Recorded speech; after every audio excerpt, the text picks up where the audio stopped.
Doctor રિતેશભાઈ અને તેમની team આજે અહીં ઉપસ્થિત છે તેનો ચેમ્બર ઓફ કોમર્સથી ખૂબ આનંદ છે. ચેમ્બર વિશે તમે બધા જ જાણો છો અને અમારી હેલ્થ કમિટીનો આ જે ઉપક્રમ છે એ ઉપક્રમ દર રવિવારે હજુ પણ ચાલશે જ. મારી મુદત 31 મે પૂરી થાય છે, પણ કદાચ સૌથી મોટો વિક્રમ આ વર્ષે હેલ્થ કમિટીએ સ્થાપ્યો છે. અમે માનીએ છીએ કે આ અમારો સમાજ પ્રત્યેની અમારી આ જવાબદારી છે. કોર્પોરેટ સોશિયલ રિસ્પોન્સિબિલિટીના ભાગરૂપે અમે કાર્યક્રમ કરીએ છીએ. રીતેશભાઈ વિશે મારે એટલા માટે કંઈ નથી કહેવાનું, કારણ કે જ્યારે તેઓ બોલશે ત્યારે તેમના વક્તવ્યમાંથી તેમની પાસેના ગુણો આપણને ખ્યાલ આવશે. અને એમની જે હોસ્પિટલ છે તે હોસ્પિટલથી પણ આપણે બહુ પરિચિત છીએ. બાળકો સાથે ડીલ કરવું એ બહુ અઘરું કામ છે અને આપણે મા બાપ તરીકે પણ કેટલા બધા કંટાળી જતા હોઈએ છીએ એમની હેબિટ્સ વિશે. ખાસ કરીને નાના બાળકોને કેટલાક પ્રકારની જીદ, ચોકલેટ ખાવાની જીદ અને આપણે નહીં ખવડાવવાની જીદ, આપણે ભૂલી જઈએ છીએ કે આપણે નાના હતા ત્યારે આપણે પણ આ જ જીદ કરતા હતા. કેટલાક તબીબો તો રીતેશભાઈ સૌથી વધારે કેટલીક મિથ્સ વિશે આજે વાત કરશું. મારા એક ચાઇલ્ડ સ્પેશિયાલિસ્ટ મિત્ર છે, એને જ્યારે આપણે બતાવવા જઈએ બાળકને તો એ સામેથી ચોકલેટ આપી ત્યારે આપણને આશ્ચર્ય થાય કે સારું આવું કેમ, તો કેટલી માત્રામાં એ હોવું જોઈએ. અને આ વિશેની બધી વાતો, પછી માતાઓની એન્ઝાયટી, સમય પર ખાઈ જ લેવું, દૂધ તો પીવું જ, દૂધ નહીં પીએ તો એને પોષણ નહીં મળે. મને પણ નથી ખબર કે દૂધમાં એવું કયું પોષક તત્વ છે કે જેથી દૂધ પીવું જ પડે, કારણ કે આપણે અમુક ઉંમર પછી દૂધ નથી પીતા તો આપણે ક્યાં કંઈ તકલીફમાં આવી જઈએ છીએ. એટલે આ બધા મિથ્સ હોય છે. એટલે એ વિશે પ્લસ એની કાળજીના સંદર્ભની અંદર પણ બહુ બધા પ્રશ્નો, અમુક તેલ ને માલિશ ને એની પ્રક્રિયાઓને એ બધું બહુ સમજાય નહીં એવું તે એવું છે. આપણે ભલે એ અવસ્થામાંથી આપણે પણ પસાર થઈ ચૂક્યા છે, પણ આજે કુશાબેન અને રીતેશભાઈ બંને તેઓ આ વાતને આપની સમક્ષ પ્રસ્તુત કરશે. બંને તબીબ મિત્રોનું સ્વાગત કરીને, આપ સૌનું સ્વાગત કરીને હું તેમને સ્મૃતિ ભેટથી આવકારું છું. સારી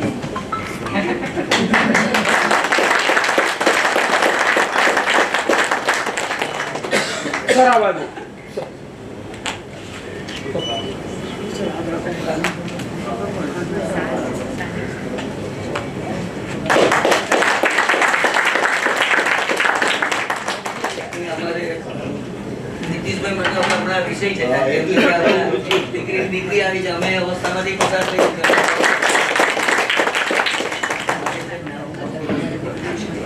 હવે અમે એ અવસ્થામાંથી પસાર લેજે ભાઈ, બીજું લાવો બધાને ચીજ ખબર પડે.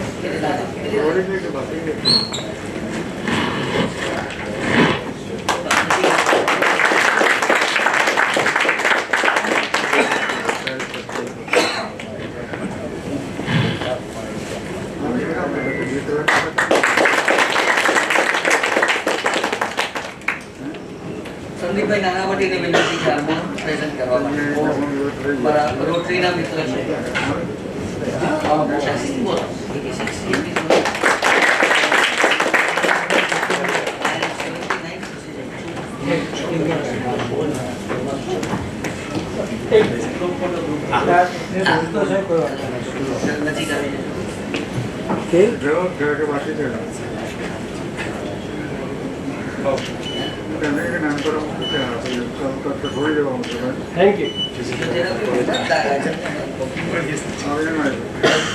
આ તકે મહેશભાઈ પમનાની અમારા એસજીસીસી એજ્યુકેશન સ્કિલ ડેવલપમેન્ટ સેન્ટરના વાઇસ ચાન્સેલર છે, તેઓનું સ્વાગત કરું છું. ખજાનચી મિતિશભાઈ મોદી કે જેઓની કાર્યક્ષમતાથી અમે બહુ સારી પ્રવૃત્તિઓ આગળ વધારી રહ્યા છે, મિતિશભાઈનું પણ સ્વાગત કરું છું. એડમિનિસ્ટ્રેટર મેડમ જેઓ રીતેશભાઈ અને કોશાબેન સાથે સંકળાયેલા છે, મેડમ આપનું પણ સ્વાગત કરું છું. અમારા રોટરીના અગ્રણી સંદીપભાઈ નાનાવટી સહિત તમામ મહાનુભાવોનું સ્વાગત કરીને રીતેશભાઈને વિનંતી કરું છું કે આજના કાર્યક્રમની શરૂઆત કરે. ગુડ મોર્નિંગ, સુપ્રભાતમ. આ રવિવારની સવારમાં તમે સમય કાઢીને આવ્યા છો. આપ સૌને મારા તરફથી ખૂબ ખૂબ અભિવાદન, ખૂબ ખૂબ અભિનંદન. આજનો વિષય બહુ ફાઇન છે, ડૉક્ટર સાહેબ તમને સમજાવશે. પણ મારે એ કહેવું છે કે પૃથ્વી પર જે બાળક જન્મ લે છે, જેને આપણે નવજાત શિશુ કહીએ છીએ, 1 વર્ષની ઉંમર સુધી જે બાળક હોય છે ને એને આપણે નવજાત શિશુ કહીએ છીએ. ત્યાર પછી એ 4 વર્ષની 4 અવસ્થાઓમાં આગળ વધતું જાય છે. પહેલી 4 વર્ષની અવસ્થા હોય છે એને આપણે કિશોર કે કિશોરી વ્યવસ્થા કહીએ છીએ, પછી કુમાર કે કુમારી વ્યવસ્થા કહીએ છીએ, ત્યાર પછી તરુણ કે તરુણી વ્યવસ્થા કહીએ છીએ. કેટલાક આમાં બી બાંધછોડ કરતા હોય છે. અને સૌથી છેલ્લી અવસ્થા જે હોય છે જેને આપણે કોઈ ઓળખી નથી શકતા એવી મુગ્ધા અવસ્થા. આ 16 વર્ષ પસાર થાય એટલે ભાઈ 17 વર્ષે જ્યારે પેલું 12th પાસ થાય એટલે થોડો ઘણો એ યુવાન બને. પણ ત્યાં સુધી જે એ બાળકનો વિકાસ થાય, એ વિકાસ શારીરિક થાય કે માનસિક થાય, એમાં 2 પરિબળો બહુ મુખ્ય ભાગ ભજવતા હોય છે. તો એ આ જે 17 વર્ષના ગાળામાં 1 વર્ષ નવજાત શિશુ, પછી કિશોર કિશોરી અવસ્થા, કુમાર કુમારી અવસ્થા, તરુણ તરુણી અવસ્થા અને મુગ્ધા અવસ્થા, 16 વર્ષ બીજા, આ 17 વર્ષમાં એક જેને કહીએ ને શારીરિક વિકાસ અને માનસિક વિકાસ 2 વસ્તુ જરૂરી છે. અને આ શારીરિક વિકાસ અને માનસિક વિકાસ માટે પાછી 2 વસ્તુ જરૂરી છે. એક એનો આહાર અને બીજો એનો આરામ અને ઊંઘ. અને આ જ બાબતો પર આજે આપણે આ વિષય પર બધી વાતો કરવાના છે કે ભાઈ ફૂડ હેબિટ્સ અને સાઉન્ડ સ્લીપ, એ બધી બાબતો પર. ફૂડ, અમારી જે જિંદગીની શરૂઆત થઈ ત્યારના જે ફૂડ હતા તે, અને અત્યારે જે ઝેનઝી અને ઝેન આલ્ફાવાળા જે છે એ લોકોના ફૂડના વિષયો તો બધા બદલાઈ ગયા છે. છતાં પણ એક ડૉક્ટર એની બાળકની માતાને બહુ સારી સલાહ આપતા હોય છે કે ભાઈ શું ખાવું, ક્યારે ખાવું, કેટલું ખાવું, કેવું ખાવું. 4 વસ્તુ બહુ અગત્યની છે: શું ખાવું, શું ન ખાવું, ક્યારે ખાવું, કેટલું ખાવું અને કેવું ખાવું. આ બધી બાબતોના વિશે આ રાકેશભાઈ, રીતેશભાઈ તમને ઘણું બધું કહેશે. સાથોસાથ ઊંઘ, જેને આપણે કહીએ છીએ ને, આજકાલ તો ઘણા બધા જે ઊંઘમાંથી પસાર થાય ને, disturb sleep, but we want sound sleep. ઊંઘ, જેને આપણે હિન્દીમાં નીંદ કહીએ. હું જ્યારે કોલેજમાં ભણતો ત્યારે એક મારા પ્રોફેસરે બહુ ફાઇન કીધેલું. એ હિન્દી બધું હિન્દી સબ્જેક્ટ ભણાવતા હતા. તો એકદમ સડનલી એક દિવસ મને પૂછ્યું કે નીંદ और मौत में क्या फर्क है? भाई आ तो बनने वो बहुत अलग सवाल है ना, नींद कहाँ मौत कहाँ. मैं कुछ सर नहीं मालूम, आप ही बताइए. तो ये जो 2 पंक्ति मैंने आज 50 वर्ष पहला कही, आज भी मैंने याद है. मैंने कही नींद आधी मौत है. अगर आप अच्छे तरह से सोए हुए हैं, बाहर की दुनिया आपको मालूम नहीं है, तो समझ लो आधी मौत है. वापिस आप जाग जाते हो तब आप जिंदा हो जाते हो. तो नींद आधी मौत है और मौत पूरी नींद है. नींद आधी मौत है और मौत पूरी નીંદ है. આટલી પંક્તિમાં તમે આ ઊંઘ વિશે સમજી શકો છો. પણ ઊંઘ, એના માટે જો ટીકડીઓ ઘડવી પડે. આ ઘણા લોકોને મેં જોયા છે, ઇવન મારા ચેમ્બરના લોકોને જોયા છે મેં, કે ભાઈ એટલી બધી દોડધામ. અમે તો દોડધામ કરતા હતા તો પથારીમાં પડીએ એટલે સીધી સવાર. પણ હવે તો કોણ જાણે કે યુવાનોને પણ ટીકડા લેવા પડે. એટલે ઊંઘ સરસ આવવી જોઈએ. અને ઊંઘ કેવી રીતે સરસ આવે, શું કરવાથી સરસ આવે, એ સ્લીપ હેબિટ્સ. અને કઈ રીતે સૂવું, કયા પડખામાં સૂવું, ડાબી બાજુનું પડખું, જમણી બાજુનું પડખું, ચટ્ટા સૂવું, ઊંધા સૂવું, બધું મેડમ શીખવાડશે, ડૉક્ટર સાહેબ શીખવશે. સો ડાયરેક્ટ હું રીતેશભાઈ ડૉક્ટર સાહેબને જ એમને ફ્લોર આપી દઉં છું. સાહેબ પોતાનો પરિચય પોતાની જાતે જ આપશે. હા, તો આજે નેક્સ્ટ 1-1.25 કલાક આપણે 2 ટોપિક વિશે થોડી વાત કરશું.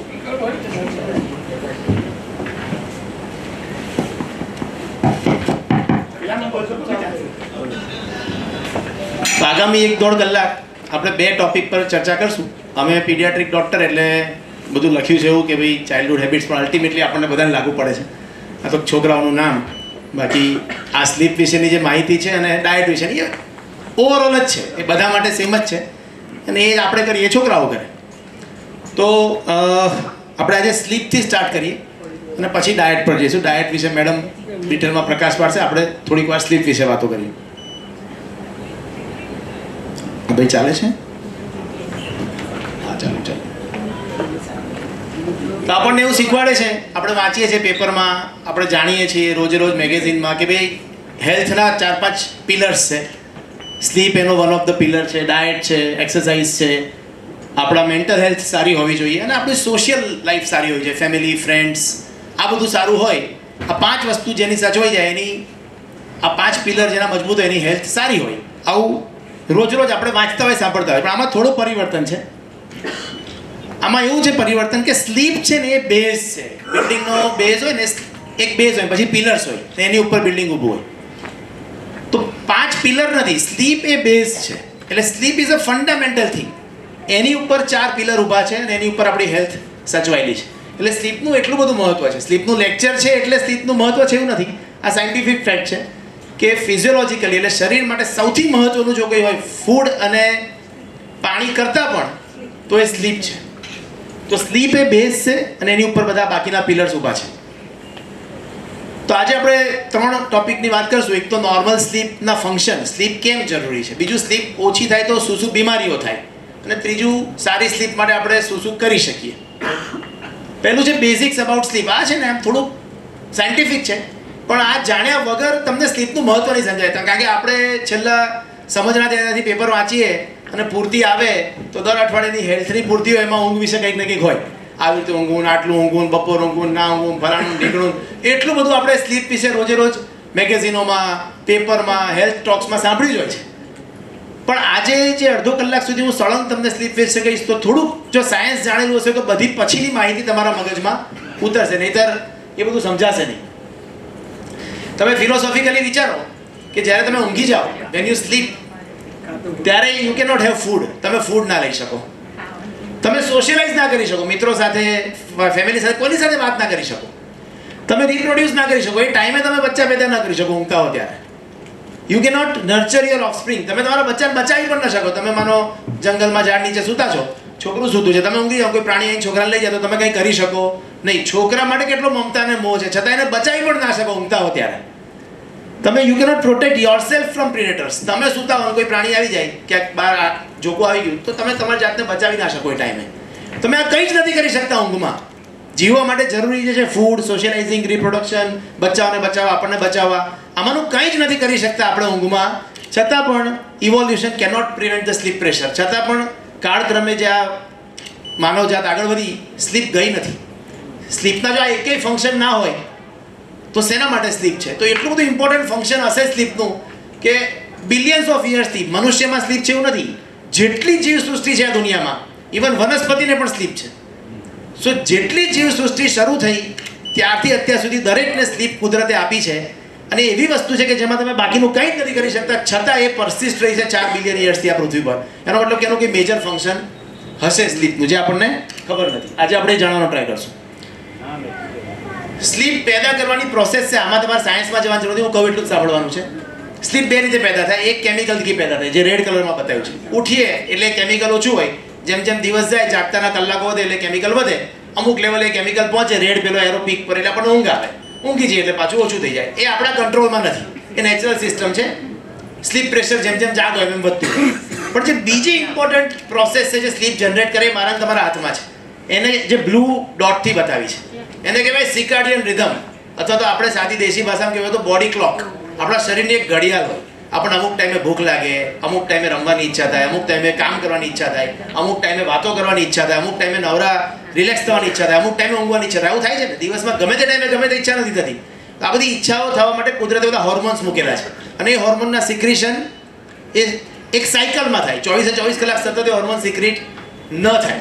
એ સૂર્યોદય અને સૂર્યાસ્તની સાથે જોડેલા હોર્મોન સિસ્ટમ છે બોડીમાં, એને સિકાર્ડિયન રિધમ કહેવાય.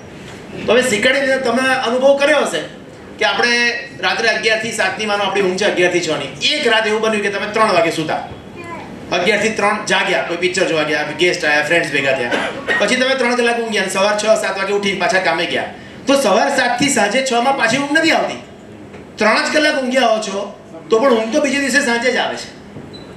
આખી રાત બી ઘણી વાર એરપોર્ટ પર છે, યુએસ જતા હોઈએ કે આમ તેમ તમે ઉજાગરા થઈ જાય, ઘરમાં મેરેજ હોય, આખી રાત જાગો તો બી નેક્સ્ટ દિવસ સવારે 7 વાગે પાછી ઊંઘ નથી આવતી. ઊંઘ તો પછી બીજે દિવસે બપોર પછી જ આવે છે. એટલે આપણે સાદી ભાષામાં કહીએ કે સમય નીકળી જાય પછી ઊંઘ આવતી. તો આજે સમય એ શું છે? તો એ સિર્કાડિયન રિધમ છે જે બોડીના હોર્મોન્સ નક્કી કરે. તો હવે આપણે કર્યું શું કે નોર્મલી એવું થાય કે સાંજે 8 વાગે ને સૂર્યોદય થાય, સૂર્યાસ્ત થાય ને 6 વાગે, પછી સૂર્ય જેવો જતો રહે એટલે આપણા બ્રેનને સેન્સ થાય કે લાઇટ ગઈ.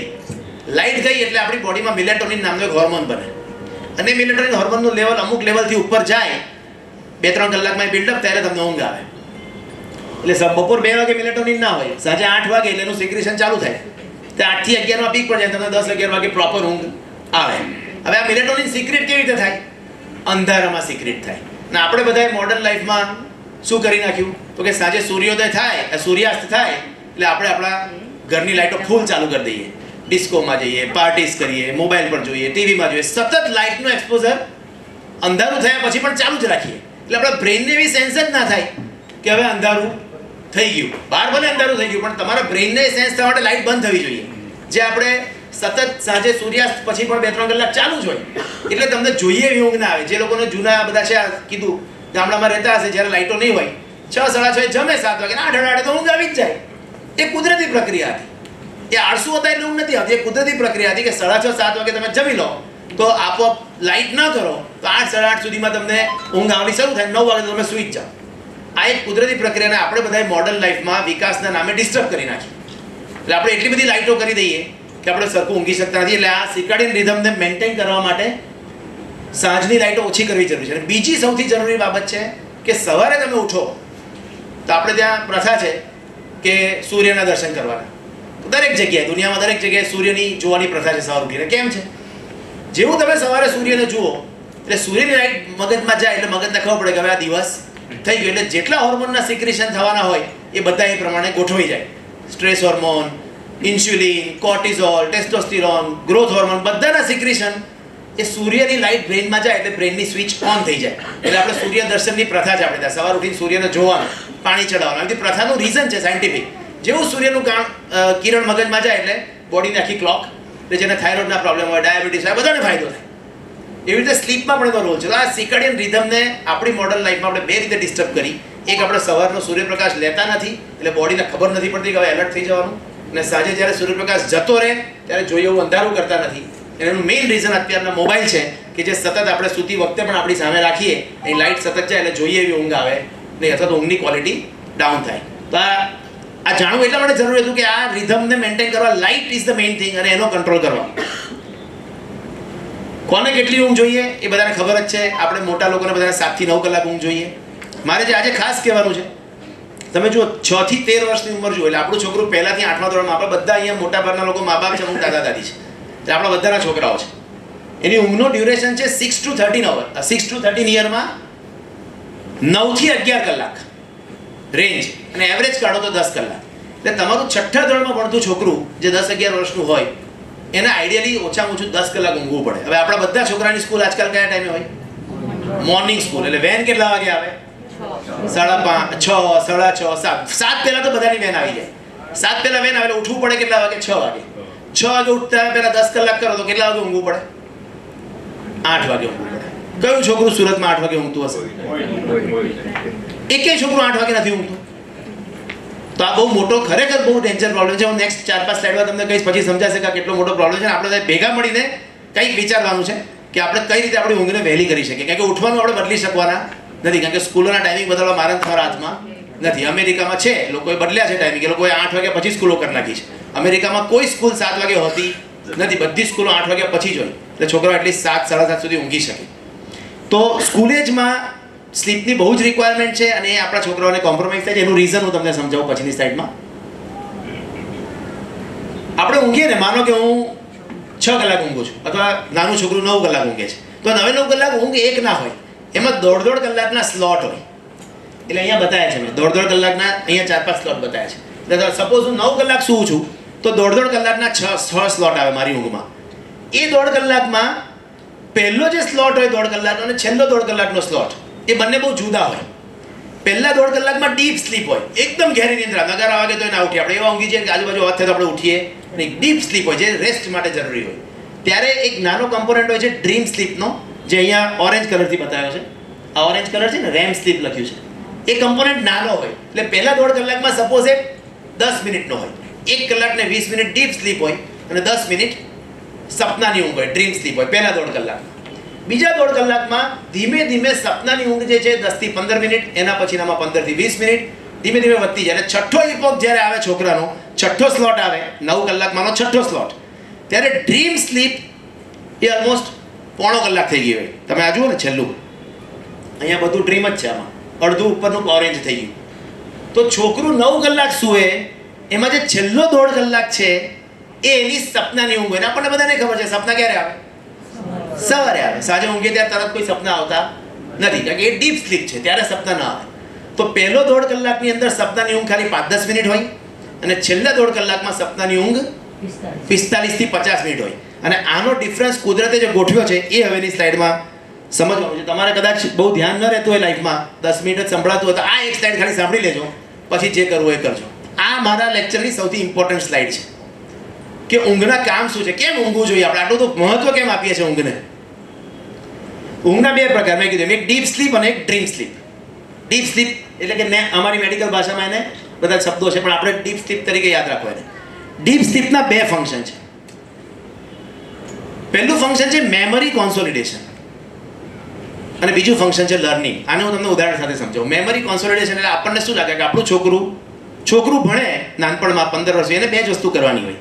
એક એને યાદ રાખવાનું હોય, સમાજવિદ્યા યાદ રાખવાનું હોય, ગ્રામરના રૂલ્સ યાદ રાખવાના હોય, વિજ્ઞાનના નિયમો યાદ રાખવાના હોય, આવું બધું યાદ રાખવાનું હોય. અને બીજું લર્ન કરવાનું હોય. લર્નિંગ એટલે મોટર સ્કિલ્સ ડેવલપ કરવાની હોય. એને હેન્ડ રાઇટિંગ સારા કાઢવાના હોય, ડ્રોઈંગ શીખવાનું હોય, ક્રિકેટનો શોટ, ફૂટબોલની કિક, પિયાનો વગાડતા શીખવું, શાક સમારતા શીખવું, બધા આવા કામો જેને આપણે હેબિટ્સથી ડેવલપ થાય. સો એક લર્ન કરવાનું હોય મોટર સ્કિલ્સ, અને બીજું એને યાદ રાખવાનું હોય. 2 કામ છોકરાઓએ લાઈફમાં કરવાના હોય. એમાં જે મેમરી કોન્સોલિડેશન છે એ આપણને એવું લાગે કે છોકરું સ્કૂલમાં જાય, ટ્યુશનમાં જાય, ભણે ત્યારે એને યાદ રહે છે. ખરેખર એવું નથી હોતું. જ્યારે છોકરું સ્કૂલમાં ભણે છે કે જ્યારે ટ્યુશનમાં ભણે છે કે જ્યારે તમે એને ભણાવો છો કે આપણે પણ XYZ જ્યારે બી વાંચીએ છીએ ન્યૂઝપેપર, મેગેઝિન, કંઈ બી આર્ટિકલ, એ વખતે ઇન્ફોર્મેશન બ્રેઇનમાં જાય છે, ખાલી ઇનપુટ થાય છે. તમે જે વાંચ્યું એ આંખમાંથી બ્રેઇનમાં ગયું, એ વખતે મેમરીમાં કન્વર્ટ થતું નથી. સમજાવવા માટે બ્રેઇનનો એક એરિયા હોય, એને હિપોકેમ્પસ કહેવાય, નાનો એરિયા હોય, 8 GB કેપેસિટીનો હોય. કેટલી કેપેસિટી? 8 GB capacity. તમે આખા દિવસમાં 15 કલાકમાં જેટલી ઇન્ફોર્મેશન નાખો ને એ બધી ઇન્ફોર્મેશન એ 8 GBમાં સ્ટોર થાય. પછી તમે જ્યારે સૂઈ જાઓ ને રાત્રે 8 કલાક, ત્યારે એ 8 GBમાંથી ઉપરનું કોર્ટેક્સ જે મેઇન બ્રેઇન કહેવાય, એની કેપેસિટી અનલિમિટેડ છે. વિજ્ઞાન માપી શક્યું નથી, ગીગાબાઇટથી બી ઉપર કેપેસિટી છે. તો એ બધું જે 8 GB હોય એ ઉપરના બ્રેઇનમાં શિફ્ટ ક્યારે થાય? ઊંઘમાં શિફ્ટ થાય. અને નેક્સ્ટ ડે સવાર ઉઠો ત્યારે પેલું 8 GB ખાલી થઈ ગયું હોય. એટલે નેક્સ્ટ ડે તમે બાકીની ઇન્ફોર્મેશન લઈ શકો અને પેલી જે 8 GB તમે આગલા દિવસે લીધી હોય એ મેમરીમાં કન્વર્ટ થાય. આનો એક પ્રયોગ સમજાવો. એક આવી હોલમાં 100 છોકરાઓને ભેગા કર્યા. અહીંયા એ લોકોને 100 ફેસ બતાવ્યા. કેટલા? 100 ફેસ. એમાં એક ફેસ હોય એની સામે એનો જેવો બીજો ફેસ, એટલે કે 50 ફેસ પેર બતાવી એ લોકોને. હવે સ્ક્રીન પર તમારી જેમ જ આવી તો 100 લોકોને બેસાડીને સવાર 10 વાગે. પછી આ બાજુના 50 લોકોને બપોર ઊંઘાડી દીધા 1.5 કલાક બપોરની, અને આ બાજુના લોકોને કીધું તમે 1.5 કલાક ઊંઘવાનું નહીં, તમારે જે કરવું એ કરો, ચા પાણી કરો, વાતો કરો, જે કરવું એ કરો. પછી સાંજે 6 વાગે ચેક કર્યું કે આ બાજુવાળાને કેટલું યાદ રહ્યું છે અને આ બાજુવાળાને કેટલું યાદ રહ્યું છે. બતાવ્યું તો બધાને સાથે જ 10 વાગે સવારે. જે લોકો 1.5 કલાક ઊંઘી ગયા હતા ને એનો રિટેન્શન જે નહોતા ઊંઘ્યા એના કરતાં 30% હાયર હતું. જે લોકો ઊંઘી ગયા હતા એ લોકોને 30% વધારે યાદ રહ્યું. પછી રાત્રે બધા સૂઈ ગયા. રાત્રે તો બધા સૂઈ જ જાય. પછી નેક્સ્ટ ડે સવાર પાછું ચેક કર્યું, આ 50 ને આ 50, તો એ ડિફરન્સ ખાલી 3% જ હતો. એટલે આ બાજુવાળાએ પાછું 15% પિકઅપ કર્યું. એટલે સાંજે 6 વાગે લોકો આઈડેન્ટિફાઈ નહોતા કરી શક્યા. જોયું તું સવાર 10 વાગે, સાંજે 6 વાગે ચેક કર્યું ત્યારે એમને યાદ નહોતું. પણ નેક્સ્ટ ડે સવાર ચેક કર્યું તો યાદ હતું. આમના કરતાં ખાલી 2%નો ડિફરન્સ પડે, કારણ કે પેલા લોકો બપોરે સૂઈ ગયા ત્યારે એને વધારે ફાયદો થયો. તો કહેવાનો મતલબ યાદ ક્યારે રહ્યું? ભણ્યા ત્યારે યાદ નહોતું રહ્યું. એ સૂઈ ગયા ને પછી જ્યારે ચેક કર્યું ત્યારે એ મેમરીમાં કન્વર્ટ થયું. એટલે મેમરી રિટ્રાઈવ જે આપણે કરીએ છીએ એ ઉપરના બ્રેઇનમાંથી કરીએ છીએ અને એમાં ટ્રાન્સફર ઊંઘમાં થાય છે. એટલે છોકરો સ્કૂલે જાય એ પહેલાં ઊંઘેલો હોવો જોઈએ, તો પેલું એનું 8 GB ખાલી હોય તો સ્કૂલમાં માસ્તર જે કહેશે એના મગજમાં જશે. અને ઊંઘ્યા પછી ભણ્યા પછી પાછું ઊંઘવું પડે તો જે કંઈ ગયું હશે એ લોંગ ટર્મમાં કન્વર્ટ થશે. એટલે ભણતા પહેલાં ઊંઘવું જરૂરી છે અને ભણ્યા પછી પણ ઊંઘવું જરૂરી છે. જો આ બેમાંથી એક પણ ઊંઘ સરખી નહીં થઈ તો તમે ગમે તેટલા સ્કૂલ ટ્યુશનમાં છોકરાઓને મોકલશો એ ક્યારેય ઇન્ટેલિજન્ટ થશે નહીં. આપણને લાગશે હું કેટલી મહેનત કરું મારા છોકરા માટે, જાન મેળવી દીધી મેં, એક્સ્ટ્રા કામ કરીને પૈસા ભેગા કરીને ટ્યુશન મોકલું છું અને એ કંઈ શીખતો જ નથી સાલો. પણ વાંક એનો નથી, વાંક તમારો છે કારણ કે તમે બોડીને સમજ્યા નથી. તો આ છે મેમરી. બીજું છે લર્નિંગ. લર્નિંગ એટલે આપણને કેવું લાગે કે ભાઈ હું 100 વાર ક્રિકેટનો શોટ મારું એટલે મને એ શોટ મારતા આવડી જાય, પણ એવું નથી હોતું. મોટર સ્કિલનું લર્નિંગ પણ સ્લીપમાં જ થાય. એક પ્રયોગ એવો થયો કે આપણે બધા રાઈટ હેન્ડેડ છીએ ને, તો 100 રાઈટ હેન્ડેડ લોકોને ભેગા કર્યા અને એમને ડાબા હાથે સહી કરતા શીખવાડ્યું. ડાબા હાથે સહી કરો, એ પ્રેક્ટિસ કરાય. કેટલી વાર? 100 વાર પ્રેક્ટિસ કરો, ડાબા હાથે સહી કરો. બધાએ કરી ડાબા હાથે સહી. પછી એ નેક્સ્ટ ડે બપોરે આપણે જે પ્રયોગ આગલો કરે એવો જ પ્રયોગ કે અમુક લોકોને સુડાય અમુક લોકોને નહીં સુડાય. અને પછી ચેક કર્યું તો જે સૂઈ ગયા હતા એ 35% સારી સાઇન કરી શક્યા જે નતા સુધાની કમ્પેરિઝનમાં. તો એ લર્નિંગ ક્યારે થયું? પ્રેક્ટિસ તો બધાએ જ કરી હતી, બધાએ જ 100 વાર પ્રેક્ટિસ કરી હતી. પ્રેક્ટિસ બધાએ જ 100 વાર કરી હતી, પણ જે ઊંઘ્યા એને મોટર સ્કિલ ડેવલપ થઈ, જે ન ઊંઘ્યા એને ઓછી ડેવલપ થઈ. તો લર્નિંગ જે મોટર સ્કિલ્સનું છે એ પણ ઊંઘમાં જ થાય. એટલે તમે જોજો ઓલિમ્પિકની સિઝન ચાલતી હોય, ક્રિકેટની આજકાલ સ્પોર્ટ્સનો બહુ જમાનો છે. સ્પોર્ટ્સના બધા કોચ એના ખેલાડીને સૌથી વધારે ફોકસ કરતા હોય ને તો શેની પર કરતા હોય છે? ઊંઘ પર. આપણને એવું લાગે વર્કઆઉટ પર ફોકસ કરતા હશે, પણ લોકો વધારે ફોકસ ઊંઘ પર કરતા હોય છે. સારી ઊંઘ થાય પછી જ મોટર સ્કિલ ડેવલપ થાય. આપણું જે એક પેલું જૂનું કહેવત છે ને, practice makes the man perfect, એવું નથી. Practice followed by sleep makes the man perfect. તમે ખાલી પ્રેક્ટિસ કર્યા કરો તો તમે શીખી ન શકો. એટલે ઘણા આપણી જોડે ભણતા, અમે લોકો તો MBBS ને બધું કર્યું, MD, અમુક છોકરા બહુ વાંચે, અમારા કરતાં 10-10 કલાક વધારે વાંચે ઓવરઓલ વીકનું, તો એ માર્ક હંમેશા ઓછા જ આવે. એ કે કેવી રીતે આવું થાય છે? આપણે વધારે મહેનત કરીએ છીએ તો એ ઓછું કેમ આવડે છે? આપણે આજુબાજુ ઘણા એવા લોકો જોઈએ છે કે પુષ્કળ મહેનત કરતા હોય તો એ જોઈએ એવું અચીવ કરી શકતા, કે એની રીત જ ખોટી હોય. એ લોકો ઉજાગર કરીને વાંચતા હોય.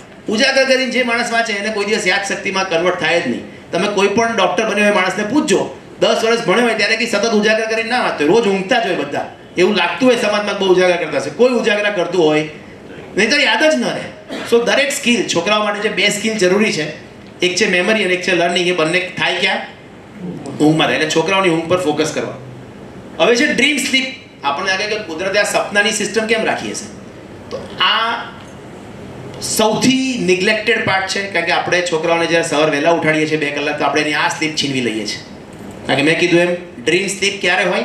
સ્લીપના છેલ્લા પાર્ટમાં હોય. એટલે તમે કોઈ કહો કે ભાઈ હું 8 કલાકની જગ્યાએ 6 કલાક ઊંઘ્યો, તો તમે 25% ઓછું નથી ઊંઘ્યા, તમે તમારી ડ્રીમ સ્લીપ તો 50% છીનવી લીધી છે. ઓવરઓલ એવી રીતે નહીં ગણાય પર્સન્ટેજમાં કે ભાઈ 8 કલાકની જગ્યાએ 7 કલાક, 10% ઓછું ઊંઘ્યા, પણ 10% ઓછું નથી ઊંઘ્યા તમે. તમારી ડ્રીમ સ્લીપ તો તમે 50% ઓછી કરી નાખ્યા, કારણ કે એ તો છેલ્લા 1.5 કલાકમાં સૌથી વધારે ડ્રીમ સ્લીપ જ છે. તો ડ્રીમ સ્લીપના 2 ફંક્શન છે. એક ફંક્શન છે ઇમોશનલ હેલ્થ અને બીજું ફંક્શન છે ક્રિએટિવિટી. ઇમોશનલ હેલ્થનો હું તમને મતલબ સમજાવું. આપણા બધાને નાનપણમાં ખરાબ ઇવેન્ટ્સ થઈ હોય આપણી સાથે, આપણે એક્સિડન્ટ થયો હોય, આપણા ટીચર ખીજાયા હોય, કોઈકની જોડે બ્રેકઅપ થઈ ગયું હોય, પૈસાનો લોસ થયો હોય, કેટલું બધું બધાની લાઈફમાં નાનપણમાં થયું હોય. એ જે ઇવેન્ટ થાય ને, કોઈ પણ ખરાબ ઇવેન્ટ, કોઈ એબ્યુઝ થયું હોય ચાઇલ્ડ તરીકે, કોઈ માર્યું હોય ટીચરે, અત્યારે તમે જ્યારે યાદ કરો નાનપણની ઇવેન્ટ, કોઈ પણ એક ઇવેન્ટ યાદ કરો ખરાબ તમારી જોડે થયેલી, તો અત્યારે તમને શું યાદ આવે છે? એ ઇવેન્ટ યાદ આવે છે. એ ઇવેન્ટ સાથેનું ઇમોશન યાદ નથી આવતું. એટલે સપોઝ મને ટીચરે માર્યું અને ત્યારે હું બહુ દુઃખી થયો, બધા ક્લાસની વચ્ચે મને ઇન્સલ્ટ કરીને માર્યું, એ વખતે કેવા ઇમોશન હોય મારા, કેટલો દુઃખી હોઉં હું. જેવો રાત્રે સૂઈ જાઉં ને, એટલે કુદરત શું કરે આ ડ્રીમ સ્લીપમાં, એ ઇવેન્ટની મેમરી રાખે, એની સાથેનું નેગેટિવ ઇમોશન ડિલીટ કરી નાખે. એટલે તમે જ્યારે ફ્યુચરમાં મોટા થઈને યાદ કરો તો તમને ઇવેન્ટ્સ જ યાદ હોય, એની સાથે રહેલું દુઃખ એ વખતે યાદ ના આવે, તો જીવી જ ન શકાય. તમે બધી જ ઇવેન્ટના દુઃખ જો લઈને ફરો તો જીવી જ ના શકો. રોજે રોજ કેટલા બધા દુઃખ થતા હોય. તો આ કુદરતની રચના તો જુઓ તમે, કે ઊંઘમાં ઇમોશનને ડિલીટ કરી નાખે. અને એ બી નેગેટિવ ઇમોશનને ડિલીટ કરે પાછું, પોઝિટિવ ઇમોશન મેન્ટેન રાખે. એટલે તમે ફ્રેન્ડ સાથે મસ્તી કરી હોય તો તમને અત્યારે યાદ કરો તો મજા આવે, પણ તમે જંગલમાં ખોવાઈ ગયો બીક લાગી હોય તો અત્યારે યાદ કરો તો જંગલમાં ખોવાઈ ગયા એટલું યાદ આવે, અત્યારે બીક લાગે નહીં. સમજાય આ વાત? તો આ ઇમોશનલ હેલ્થ, તમારી ઇમોશનલ કોશન્ટને મજબૂત કરવાનું કામ આ ડ્રીમ સ્લીપમાં થાય. અને આપણે આજની જનરેશનમાં ટીનેજર્સની આ ઊંઘ છીનવી લીધી છે, કારણ કે સવાર સ્કૂલ માટે વહેલા ઉઠાડીએ છીએ. એટલે તમે જુઓ તો નવી જનરેશન ઇમોશનલી વીક છે. એવું આપણે બધા કેમ ફીલ કરીએ છીએ? આપણે બધા જ યુનિવર્સલી ફીલ કરીએ છીએ કે હવેના છોકરાઓ કંઈ સાંભળી શકતા નથી. બે વાત કહીએ તો રડવું આવી જાય છે, ઇમોશનના ઠેકાણા જ નથી, એના ઇમોશન ક્યાં ચાલે છે જ ખબર નથી પડતી આપણને, કારણ કે એનું આ કુદરતી ફંક્શન આપણે છીનવી લીધું છે. અને બીજું ફંક્શન જે ડ્રીમ સ્લીપનું છે એ છે ક્રિએટિવિટી. આ બહુ ગજબનું ફંક્શન છે. ઊંઘની અંદર આપણને જે સપના આવે છે એ તમે સપનાને યાદ કરો. હમણાં તો બહુ ઓછા લોકોને સપના આવે છે, કારણ કે બધા છે ને એલાર્મ મૂકીને વહેલા ઉઠી જાય છે કસરત કરવા, એટલે સપનાની મજા જ નથી લેતા. પડી રહેવાનું શાંતિથી, પછી કસરત કરવાની, વહેલું સુઈ જવાનું. વર્કઆઉટનો વિરોધી નથી, હું પોતે કરું છું, પણ એના માટે સ્લીપને કોમ્પ્રોમાઇઝ ન કરાય, નહીં તો એના બેનિફિટ્સ જ ન મળે. તો સપના તમે યાદ કરો, કેવા સપના આવે છે. હવે હું મારા કોઈ સપનાની વાત કરું તો સપનામાં હું અચાનક અમેરિકા પહોંચી જાઉં, પછી અમેરિકાની સ્ટ્રીટમાં ફરતો હોઉં, ત્યાં મારી સ્કૂલની જૂની ફ્રેન્ડ મળી જાય, પછી અત્યારે 20 વર્ષથી કોન્ટેક્ટમાં જ ના આવી હોય, પછી એની જોડે કોફી પીવા બેસું, એટલામાં બેસો ત્યાં પાછા મારા કોલેજના ફ્રેન્ડના પપ્પાનો ફોન આવે.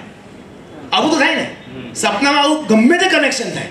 તમે કયા દેશમાં પહોંચી જાઓ, કયા કન્ટેસ્ટમાં કોઈ મળી જાય, ત્યાં પછી ત્રીજું કોકર તો ઉડવાય માંડીએ, કોકર સાગરની અંદર જતા રહીએ, કોકર ચંદ્ર પર જતા રહીએ. આવું બધું થાય છે ને, કોકર પરીઓ સાથે ફરતા હોઈએ, કેટલું બધું થાય.